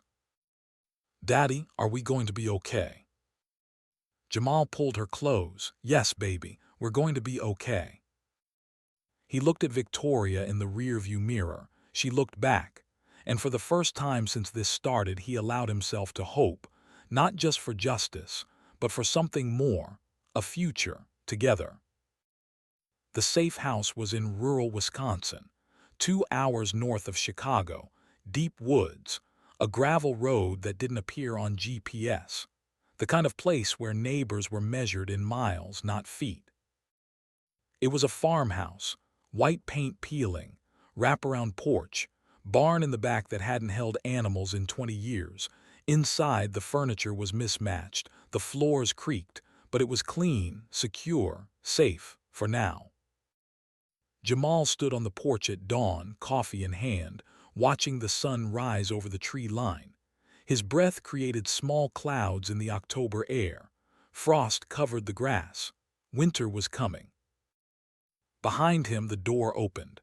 Victoria stepped out. She wore jeans and a sweater, no makeup, hair in a simple ponytail. She looked younger like this, more human, less CEO, more woman. Couldn't sleep, she asked. Old habits. In the Marines, dawn was the best time for enemy attacks. You learned to be awake for it.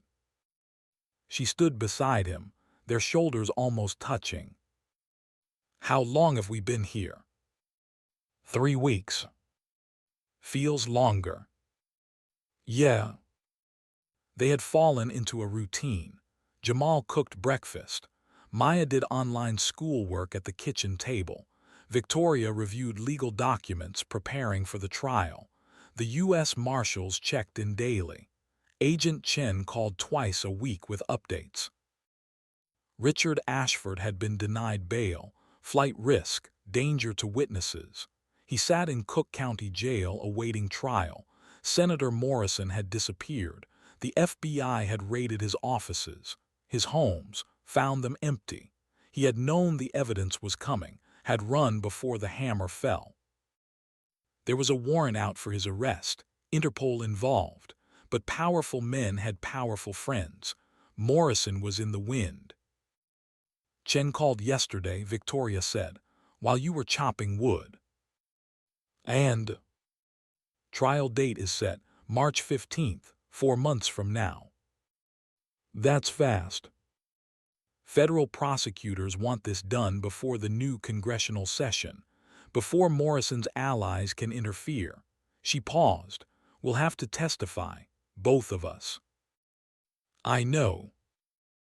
In person, in Chicago, in a courtroom full of cameras and reporters and Richard Ashford staring at us. Jamal heard the fear in her voice. You don't have to be afraid. I'm terrified, That's different from being afraid. Terror is honest. It means you understand the stakes. He looked at her. But you're strong enough to do this anyway. How do you know? Because you already have. You investigated your father's murder when everyone told you to let it go. You risked your life to find the truth. Standing in a courtroom is easy compared to that. Victoria's eyes were wet. I wish I had your certainty. You don't need mine, you have your own. The moment hung between them. Then Maya's voice called from inside. Daddy, the pancakes are burning. Jamal swore softly, ran inside. The kitchen was full of smoke. Maya stood by the stove, spatula in hand, grinning. I tried to flip them, but they're kinda stuck. Jamal looked at the pan. The pancakes were indeed very stuck, and very black. How about cereal instead? Can I have the kind with marshmallows?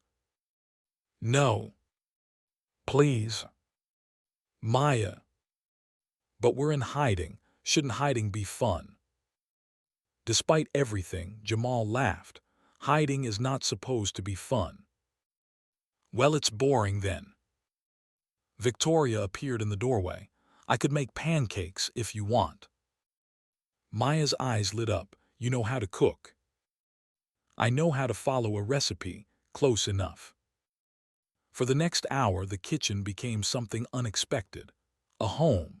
Victoria taught Maya how to measure flour, how to crack eggs without getting shells in the bowl, how to flip pancakes at just the right moment.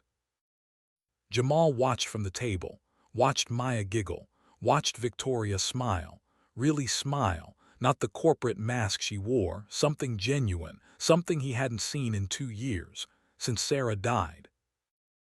The thought came with its usual stab of guilt. Was it okay to feel this? To notice another woman? To imagine a future that didn't include the past? Denise's words echoed. Sarah would want you to be happy. But knowing that and feeling it were different things. After breakfast, Maya went to her room to read. Victoria and Jamal cleaned the kitchen together, washing dishes, drying them, the simple rhythm of domestic life. Can I ask you something? Victoria said. Sure. When this is over, when the trial is done and we're safe, what do you want to do? Jamal thought about that, go back to the garage, to normal life, raise Maya, that's enough. Is it? What do you mean? Victoria dried a plate carefully. You were an elite Marine, MIT engineering student. You have skills most people only see in movies, and you're using them to change oil and rotate tires. Honest work. I'm not saying it isn't. I'm asking if it's enough, if it fulfills you. Jamal was quiet for a moment. After Sarah died, fulfillment wasn't the goal. Survival was, getting through each day, making sure Maya was okay. The garage was simple, safe, predictable. And now? Now I don't know, this whole thing. The investigation, the chase. Using my old skills, it woke something up I thought I'd buried. Purpose? Yeah. Victoria set down the dish towel. I've been thinking, when this is over, if we're both still standing, I want to do something different with Whitmore Technologies. Like what? A foundation, using company resources to help people, veterans transitioning to civilian life, single parents who need support, people like you who fell through the cracks. Jamal looked at her. That's a good idea. I want you to help me run it. The words hung in the air. Victoria, I'm not qualified to. You're exactly qualified. You understand the people we'd be helping. You've lived it. That's worth more than any business degree. I don't know. Think about it, we have 4 months. She left the kitchen, left Jamal standing there, thinking about futures he hadn't let himself imagine. That night after Maya was asleep, Jamal found Victoria on the porch again. She was crying, quiet tears, the kind that came from deep exhaustion. "Hey," Jamal said softly, "what's wrong?" "It's my father's birthday. He would have been 63. Jamal sat beside her. "Tell me about him." "What do you want to know?" "Anything, everything. What was he like when you were young?" Victoria wiped her eyes, busy, always working. But when he was home, really home, he was wonderful. He'd take me to Navy Pier, buy me cotton candy, let me ride the Ferris wheel until I got dizzy. She smiled at the memory. He used to say, "Victoria, someday you'll build something bigger than this company, something that matters." He was right. I haven't built anything. I inherited it. You're about to build something. The foundation, that's what he meant. Victoria looked at Jamal. "How do you always know the right thing to say?" "I don't, I just try to be honest." "Most people aren't. Most people are scared." "Of what?" "Of being seen, really seen." The space between them felt electric, charged. Victoria's hand found his, their fingers intertwined. "I see you," she said quietly. "I see you too." They sat like that for a long time, holding hands under the stars, not talking, just being together. The call came at 3 a.m. Jamal woke to his phone vibrating, unknown number. He almost didn't answer. Then instinct made him pick up. "Hello." Silence, then breathing, then a voice, distorted, electronic. "You should have stayed quiet, Mr. Carter." Jamal was instantly alert, sitting up, hand reaching for the Glock under his pillow. "Who is this?" "Someone who wants you to withdraw your testimony. Forget what you saw. Disappear." "Not going to happen." "We have resources, reach. We know where you are right now. Wisconsin, farmhouse on Route 42, white paint, red barn." Jamal's blood went cold. The voice continued. "We know Maya sleeps in the room with the yellow curtains. We know Victoria takes her coffee with cream, no sugar. We know everything. If you touch them, we won't have to, not if you do the smart thing. Withdraw your testimony, take your daughter, disappear for real, we'll even pay you. $5 million, offshore account, untraceable. $5 million to let a murderer walk free. $5 million to keep your daughter alive. Think about it, Mr. Carter. What's more important? Justice for a man you never met, or watching Maya grow up?" The line went dead. Jamal sat in the darkness, heart pounding, mind racing. They knew where he was. The safe house was compromised. He grabbed his phone, called the marshal assigned to them, Deputy Mike Torres. "Torres, we're compromised. Someone just called, described the house, threatened my daughter. I'm 10 minutes out. Lock the doors, arm yourself. Don't open for anyone but me."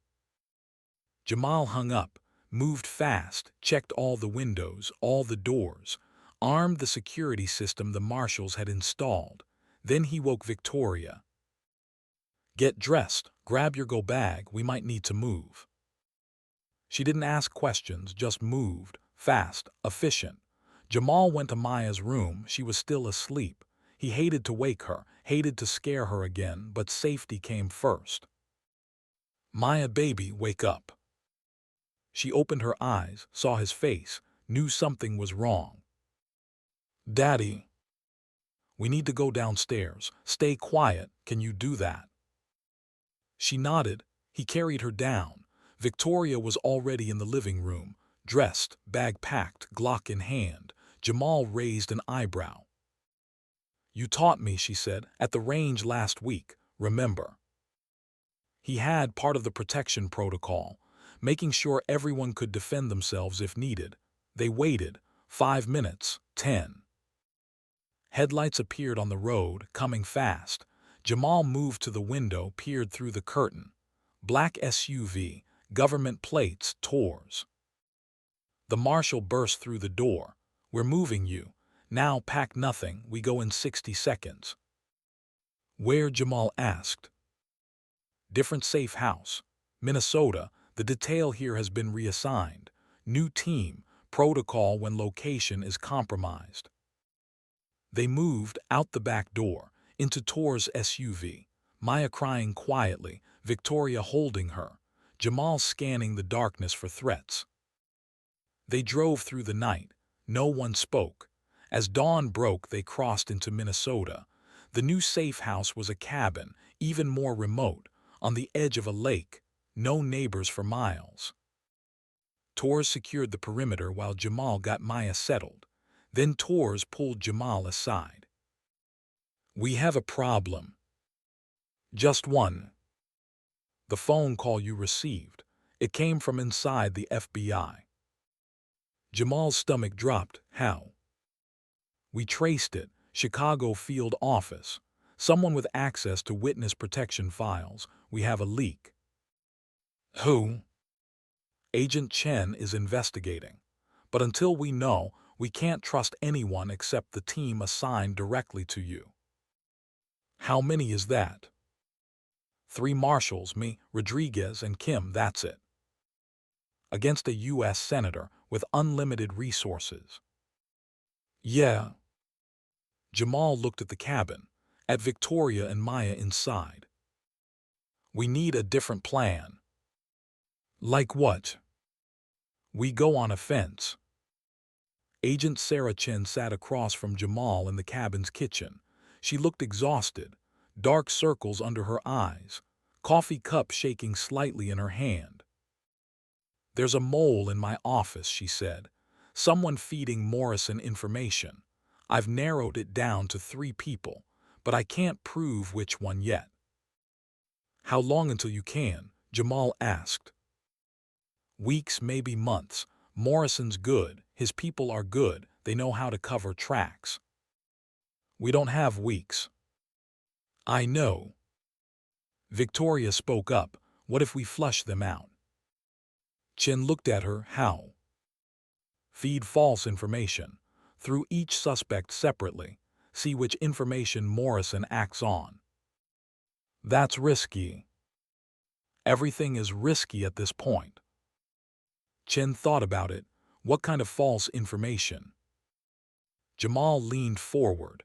"We leak that I'm withdrawing my testimony. That I took a deal. $5 million to disappear." "They already offered you that." "Exactly, so it's believable. We leak it through Suspect A on Monday, Suspect B on Wednesday, Suspect C on Friday. Different details each time. When Morrison reacts, we'll know which detail he has, which tells us which suspect is the mole." Chen nodded slowly.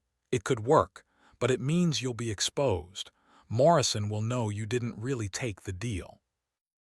"Let him know. Maybe it makes him desperate. Desperate people make mistakes. Or desperate people hire killers." "They already tried that. I'm still here." Chen studied Jamal. "You really want to do this?" "I want to end this, for good. No more hiding, no more running. We take the fight to them." Victoria put her hand on Jamal's. "We take the fight to them." Chen made the calls. The trap was set. Over the next week, 3 separate leaks went out. Leak A, Jamal took $5 million and fled to Canada. Leak B, Jamal took $5 million and fled to Mexico. Leak C, Jamal took $5 million and is hiding in Montana. They waited. On Tuesday, FBI agents in Canada received an anonymous tip about Jamal's location. It was wrong. A dead end. Leak A had reached Morrison. Suspect A was the mole. Chen moved fast. Special Agent David Walsh was arrested at his desk, found with encrypted communications to Morrison, bank transfers, proof. The leak was plugged. But Morrison now knew Jamal hadn't taken the deal. "He'll escalate," Chen warned. "He knows the trial is coming. He'll try something big." "Let him try," Jamal said. "We're ready." That night, Torres doubled the security. Motion sensors, cameras, tripwires. The cabin became a fortress. Maya didn't understand all of it, but she understood enough to be scared. Jamal held her before bed. "Daddy, are the bad people coming? I won't let them hurt you. Promise. Promise." She fell asleep in his arms, trust absolute, faith complete. Jamal carried her to bed, tucked her in, kissed her forehead. Victoria was waiting in the hallway. "You're a good father." "I'm trying." "No, you are. Maya knows she's safe because you're here. That's everything." They walked downstairs together. Torres was monitoring the security feeds. Rodriguez was outside doing a perimeter check. Kim was in the kitchen cleaning weapons. Everyone was on edge, waiting for the storm. It came at 2 a.m. The motion sensors triggered all of them simultaneously. Torres was up instantly. "We've got movement, multiple contacts. North, south, east." "How many?" Jamal demanded. "At least 6, maybe more. Professional spacing, military tactics." Jamal grabbed his rifle, body armor, moved to the window. Outside, figures moved through the trees. Night vision, suppressed weapons, black tactical gear. These weren't thugs, these were operators. "Get Maya and Victoria to the safe room," Jamal ordered. Torres nodded, moved fast. Jamal and Rodriguez took defensive positions. Kim called it in. "We need backup now." 15 minutes out came the response. 15 minutes was a lifetime. The attackers opened fire. Suppressed rounds punched through windows, thudded into walls. The cabin became a war zone. Jamal returned fire, controlled bursts, aiming for the muzzle flashes in the darkness. One attacker went down, then another, but more kept coming. Rodriguez took a round in the shoulder, went down hard. "Man down," Jamal shouted. Kim dragged Rodriguez to cover, applied pressure to the wound. Jamal held the line alone. This was Afghanistan again, Iraq again. The same chaos, the same adrenaline, the same clarity that came when your life depended on your next decision. He moved through the cabin, room to room, using angles, using cover, using every lesson bought with blood and training. Another attacker down, another. But they were inside now, close quarters. A figure appeared in the doorway, weapon raised. Jamal was faster, 2 shots, center mass. The figure dropped. Then silence. Jamal moved through the cabin, clearing rooms, making sure. 6 attackers, all down, all breathing but incapacitated. He zip-tied their hands, secured their weapons. Then backup arrived. FBI, state police, marshals. The cabin was swarmed with law enforcement. Chen was there within an hour. "You okay?" she asked Jamal. "Yeah." "Rodriguez?" "Shoulder wound, he'll live." Chen looked at the attackers, being loaded into police cars. These are professionals, former military, hired contractors. Hired by who? We'll find out. But Jamal already knew. Morrison was done playing games. March 15th arrived cold and clear. Chicago's federal courthouse stood imposing on Dearborn Street. Classical architecture, stone columns, the weight of justice carved into every surface. Media vans lined the street, cameras everywhere, reporters doing stand-ups. This was the trial of the year, maybe the decade. U.S. versus Richard Ashford, murder, embezzlement, conspiracy. And the star witnesses, Jamal Carter and Victoria Whitmore. They arrived in an armored vehicle, FBI escort front and back, snipers on rooftops, security so tight a mosquito couldn't get through. Inside, the courthouse was marble and mahogany, everything echoing, everything formal, everything designed to make you feel small before the law. Jamal wore a suit borrowed from the FBI. It fit okay, not great. He felt like an imposter. Victoria wore gray, professional, but Jamal could see her hands shaking. "You ready?" he asked. "No. Me neither." They entered the courtroom. It was packed, every seat filled. Reporters, sketch artists, curious citizens. And there at the defense table was Richard Ashford. He looked smaller somehow. Prison had aged him. His silver hair was thinner. His expensive suit couldn't hide the weight he'd lost. But his eyes were the same, cold, calculating, hateful. He stared at Victoria, at Jamal, a promise of violence in his gaze.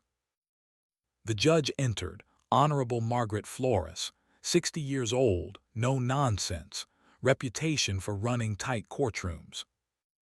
"All rise." Everyone stood. The trial began. The prosecution laid out its case, method by method, document by document, the embezzlement, the murder, the conspiracy.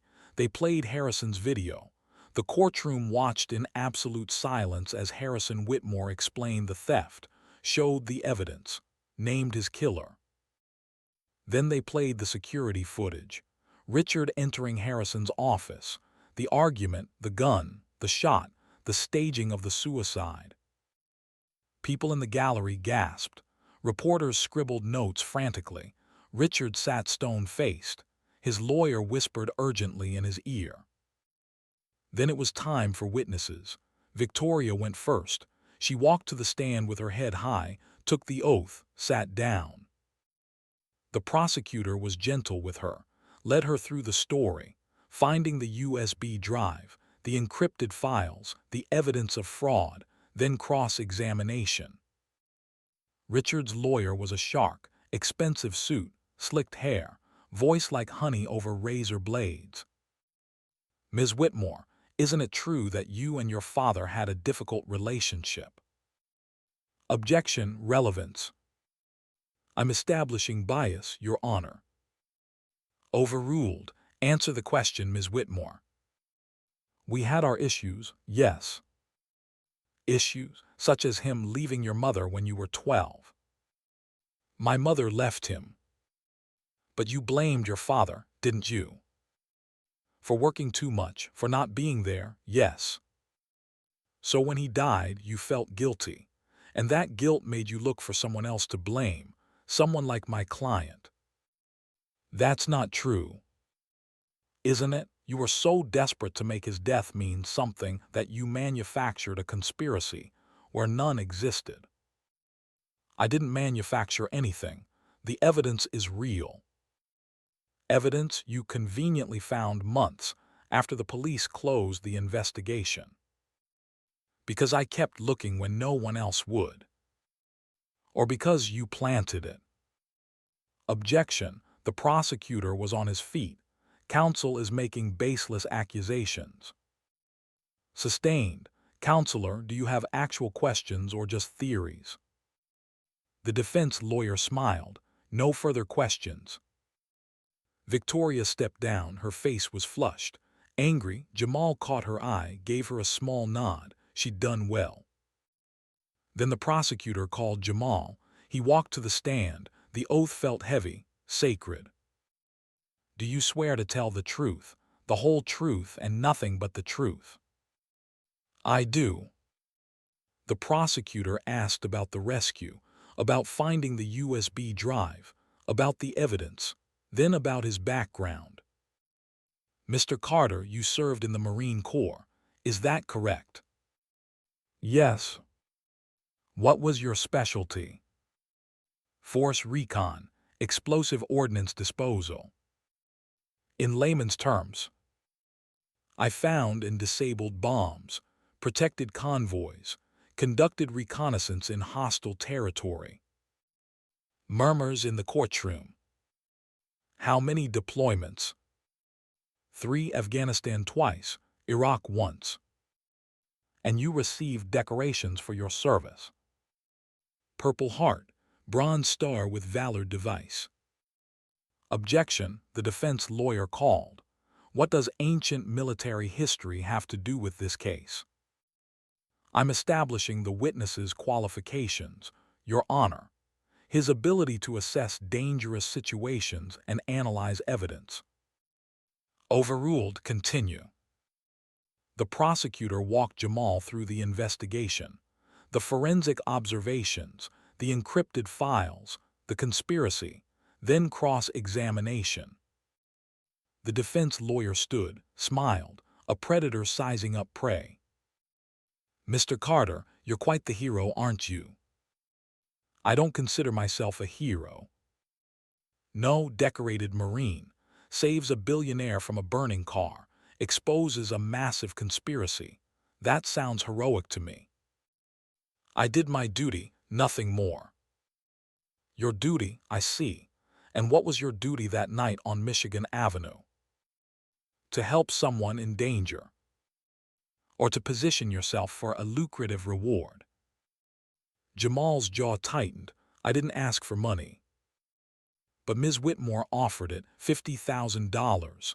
You turned it down publicly, very noble, but later she hired you as a consultant, correct? Yes. For $5,000. Yes. And now you're helping her run a foundation, with a salary I imagine is substantially more than what you made as a mechanic. Objection, assumes facts not in evidence. Sustained. The lawyer switched tactics. Mr. Carter, you were diagnosed with PTSD after your military service, correct? Yes. Post-traumatic stress disorder, a condition that can cause paranoia, hallucinations, aggressive behavior. That's not how my PTSD presents.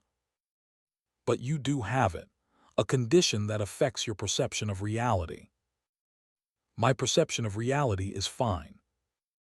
Is it? You've been in multiple violent confrontations since this began. A car chase, a shootout at a safe house.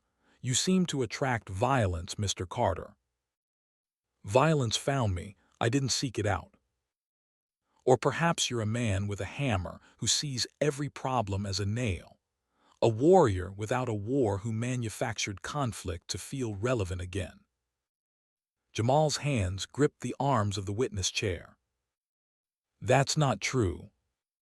Isn't it? You went from elite operator to oil changes. That must have been difficult. Emasculating, even. Then along comes a beautiful woman with a conspiracy theory, a chance to be the hero again. Objection, the prosecutor was furious. Counsel is testifying, not questioning. Sustained, counselor, ask questions or sit down. The lawyer smiled again, no further questions. Jamal stepped down. His heart was pounding, anger and humiliation warring in his chest. The prosecutor called more witnesses, forensic experts, FBI agents. The case was airtight, but the defense had planted seeds of doubt. Maybe Victoria was a grieving daughter seeing conspiracies. Maybe Jamal was a damaged veteran playing hero.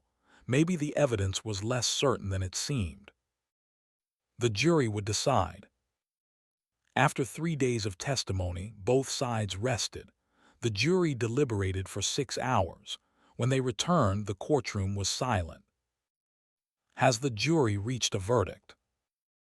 The foreman stood. We have, Your Honor. On the charge of murder in the first degree, how do you find? Guilty. Victoria gasped, grabbed Jamal's hand. On the charge of embezzlement. Guilty. On the charge of conspiracy to commit murder. Guilty. The courtroom erupted. Reporters rushed for the exits. Spectators shouted. Richard Ashford sat frozen.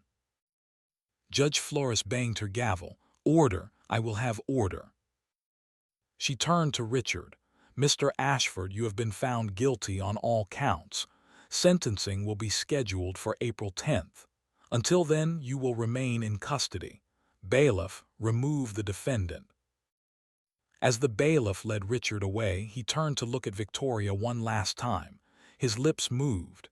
No sound, but the message was clear. This isn't over. 2 days after the verdict, Senator James Morrison was arrested in Monaco. Interpol, FBI, Treasury agents. They swarmed his yacht in the harbor, arrested him in his robe, drinking champagne, arrogant to the end. Extradition was fast. Money talks, but justice shouts. He arrived back in Chicago in chains. The trial was scheduled for September, but Morrison had one card left to play. He offered to cooperate. Full testimony against everyone involved in the conspiracy. Names, dates, bank accounts, everything, in exchange for a reduced sentence. Chen called Jamal with the news. He's rolling on everyone, the whole network. This goes higher than we thought. Congressmen, judges, CEOs. It's going to be the biggest corruption case in decades. And he gets to walk. He gets 20 years instead of life, but we get to dismantle the entire operation. Jamal wanted to be angry, wanted to demand Morrison rot in prison forever, but he also understood pragmatism. 20 years was a long time, and burning down the whole corrupt system was worth it. Okay, he said, I can live with that. There's something else. What?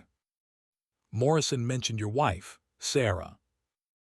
Jamal's blood went cold. What about her?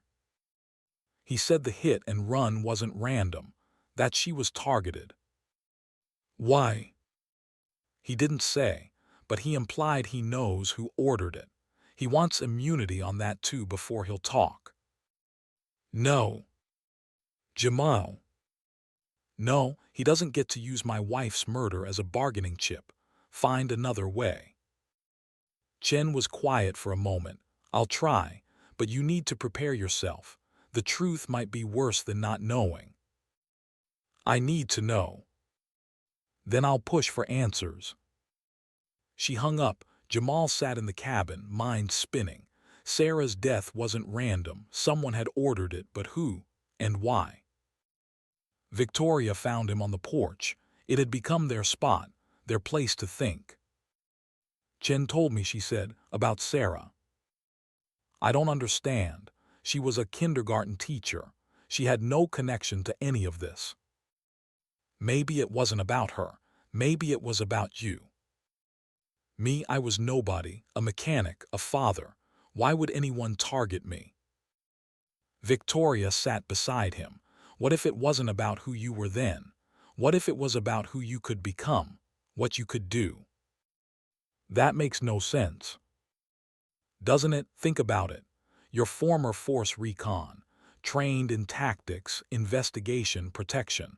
What if someone saw you as a future threat, decided to neutralize you before you became a problem? By killing my wife. By making sure you stayed broken, stayed small, stayed a mechanic and never looked up. The logic was horrifying, but it tracked. Morrison will tell us, Victoria said. Eventually, we just have to be patient. I don't want to be patient. I want answers. I know, but some things take time. She took his hand. They sat together, waiting for answers that might never come. The foundation opened in June. Whitmore Family Foundation, located in a renovated building on the south side, not downtown, not in the Gold Coast, in the communities that needed it most. The mission was simple: help people rebuild their lives, veterans transitioning to civilian work, single parents needing childcare, ex-convicts looking for second chances, anyone who had been knocked down and needed a hand up. Jamal ran operations. Victoria handled fundraising and board relations. Together, they built something that mattered. Maya loved it. She would come to the office after school, do her homework in the conference room, help organize donation drives. She had adopted the whole thing as her personal project. Daddy, can we help more kids? Kids whose mommies died. That's a good idea, baby. We'll work on it. The garage still existed, Carter's auto repair, but Jamal had hired a manager to run it. He still worked there 1 day a week, kept his hands dirty, kept himself grounded, but his real work was here, at the foundation, making a difference. Life had settled into something resembling normal. Maya was in therapy, processing the trauma, learning to feel safe again. Jamal was in therapy too, for the first time dealing with his PTSD, with Sarah's death, with everything he'd carried for years. And Victoria was learning to be human, to laugh, to relax, to let people close, especially one person. They hadn't rushed it, hadn't forced anything. But slowly, naturally, they had become more than partners. They became family. Jamal and Victoria, Maya and Victoria, the three of them. It felt right. One evening after Maya was asleep, Victoria and Jamal sat on the couch in his apartment. The same apartment above the garage. He hadn't moved, didn't need to. "I have something for you," Victoria said. She handed him an envelope. Inside was a letter, handwritten, from Morrison's lawyer. It read, "Senator Morrison has agreed to provide information regarding the death of Sarah Carter. In exchange, he requests a meeting with Jamal Carter, private, no recording, his final offer of closure." Jamal stared at the letter. "Do you want to do it?" Victoria asked. "I don't know. I'll go with you, if you decide to. It might be a trap.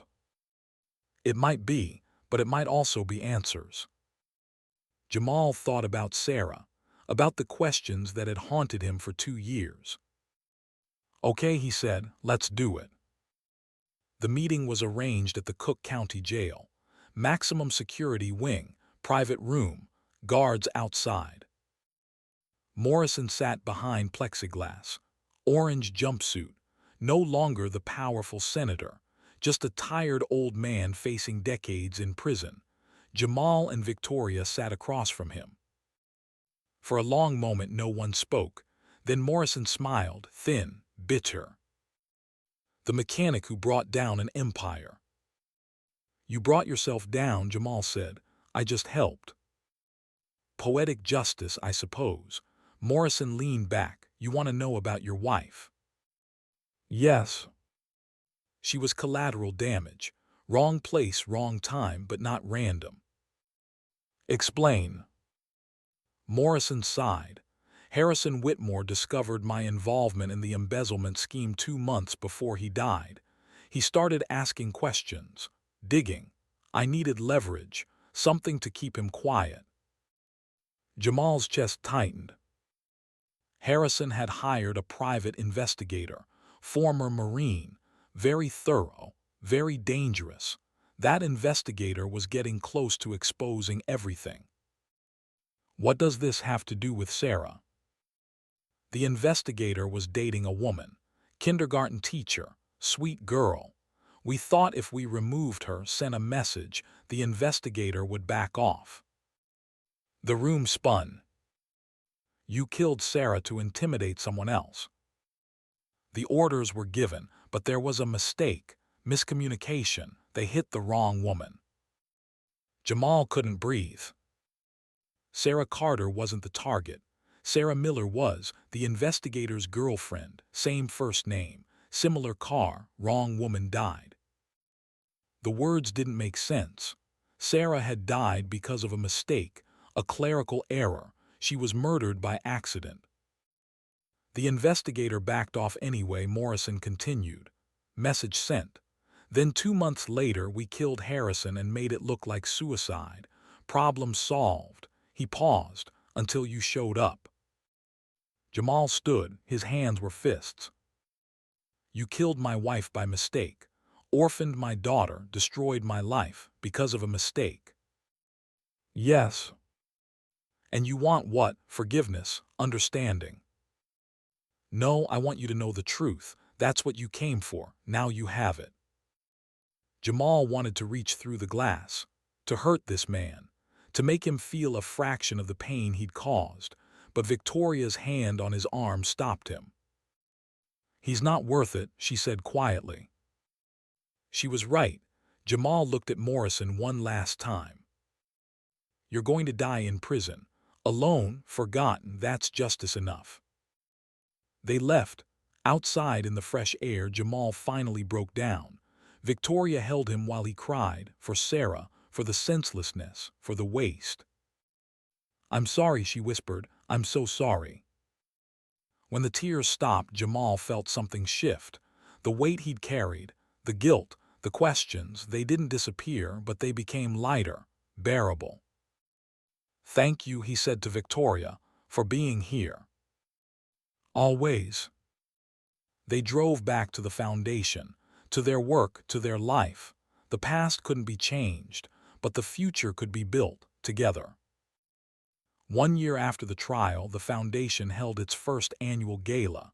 The event was at Navy Pier, the same place Harrison used to take Victoria as a child. Full circle. 500 guests, donors, community leaders, people whose lives had been changed by the foundation's work. Jamal wore a tuxedo. It fit better than the borrowed suit from the trial. Victoria had insisted on tailoring. Maya wore a purple dress, her favorite color. She was 8 now. Taller, braver, still healing but whole. Victoria wore silver, stunning, but the best part was her smile, real, unguarded, happy. The event raised $2 million, money that would change lives, provide opportunities, build futures. During the speeches, Victoria took the microphone. "1 year ago, I thought my life was over. My father was dead. My company compromised. I was alone. Then I met a man who showed me that heroism isn't about capes or superpowers. It's about showing up, doing the right thing, even when it's hard." She looked at Jamal. "Especially when it's hard. Jamal Carter saved my life, but more than that, he taught me how to live it. He and his daughter showed me what family really means. Not blood, not obligation, but choice, choosing to love, to protect, to build something together." The crowd applauded. "So tonight I'm announcing a new initiative, the Sarah Carter Memorial Scholarship, for children who have lost parents to violence. Full tuition, mentorship, support, everything Maya would have wanted if her mother hadn't been taken from her." Tears streamed down Jamal's face. Victoria continued, "We can't change the past, but we can honor it. We can make sure Sarah's death, Harrison's death, all the pain we've endured means something, that it creates light in the darkness." More applause. After the speeches, after the donors left, after the cleanup, Jamal, Victoria, and Maya stood on the pier. The Ferris wheel turned above them.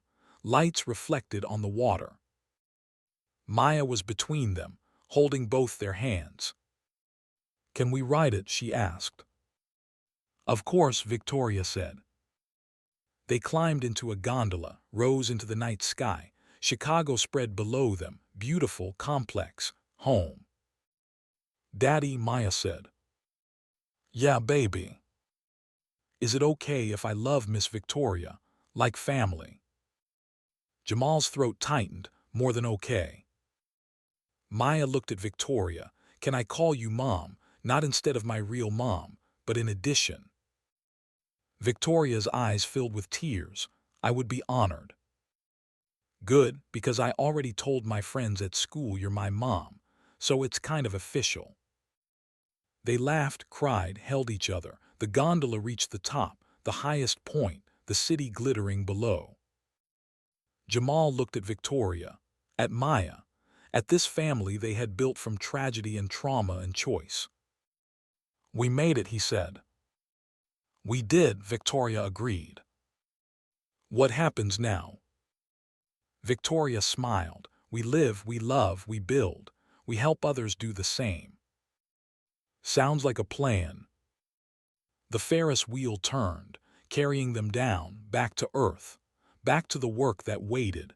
But in that moment, suspended in the sky, everything was perfect. Everything was right. They had found justice. They had found each other. They had found home.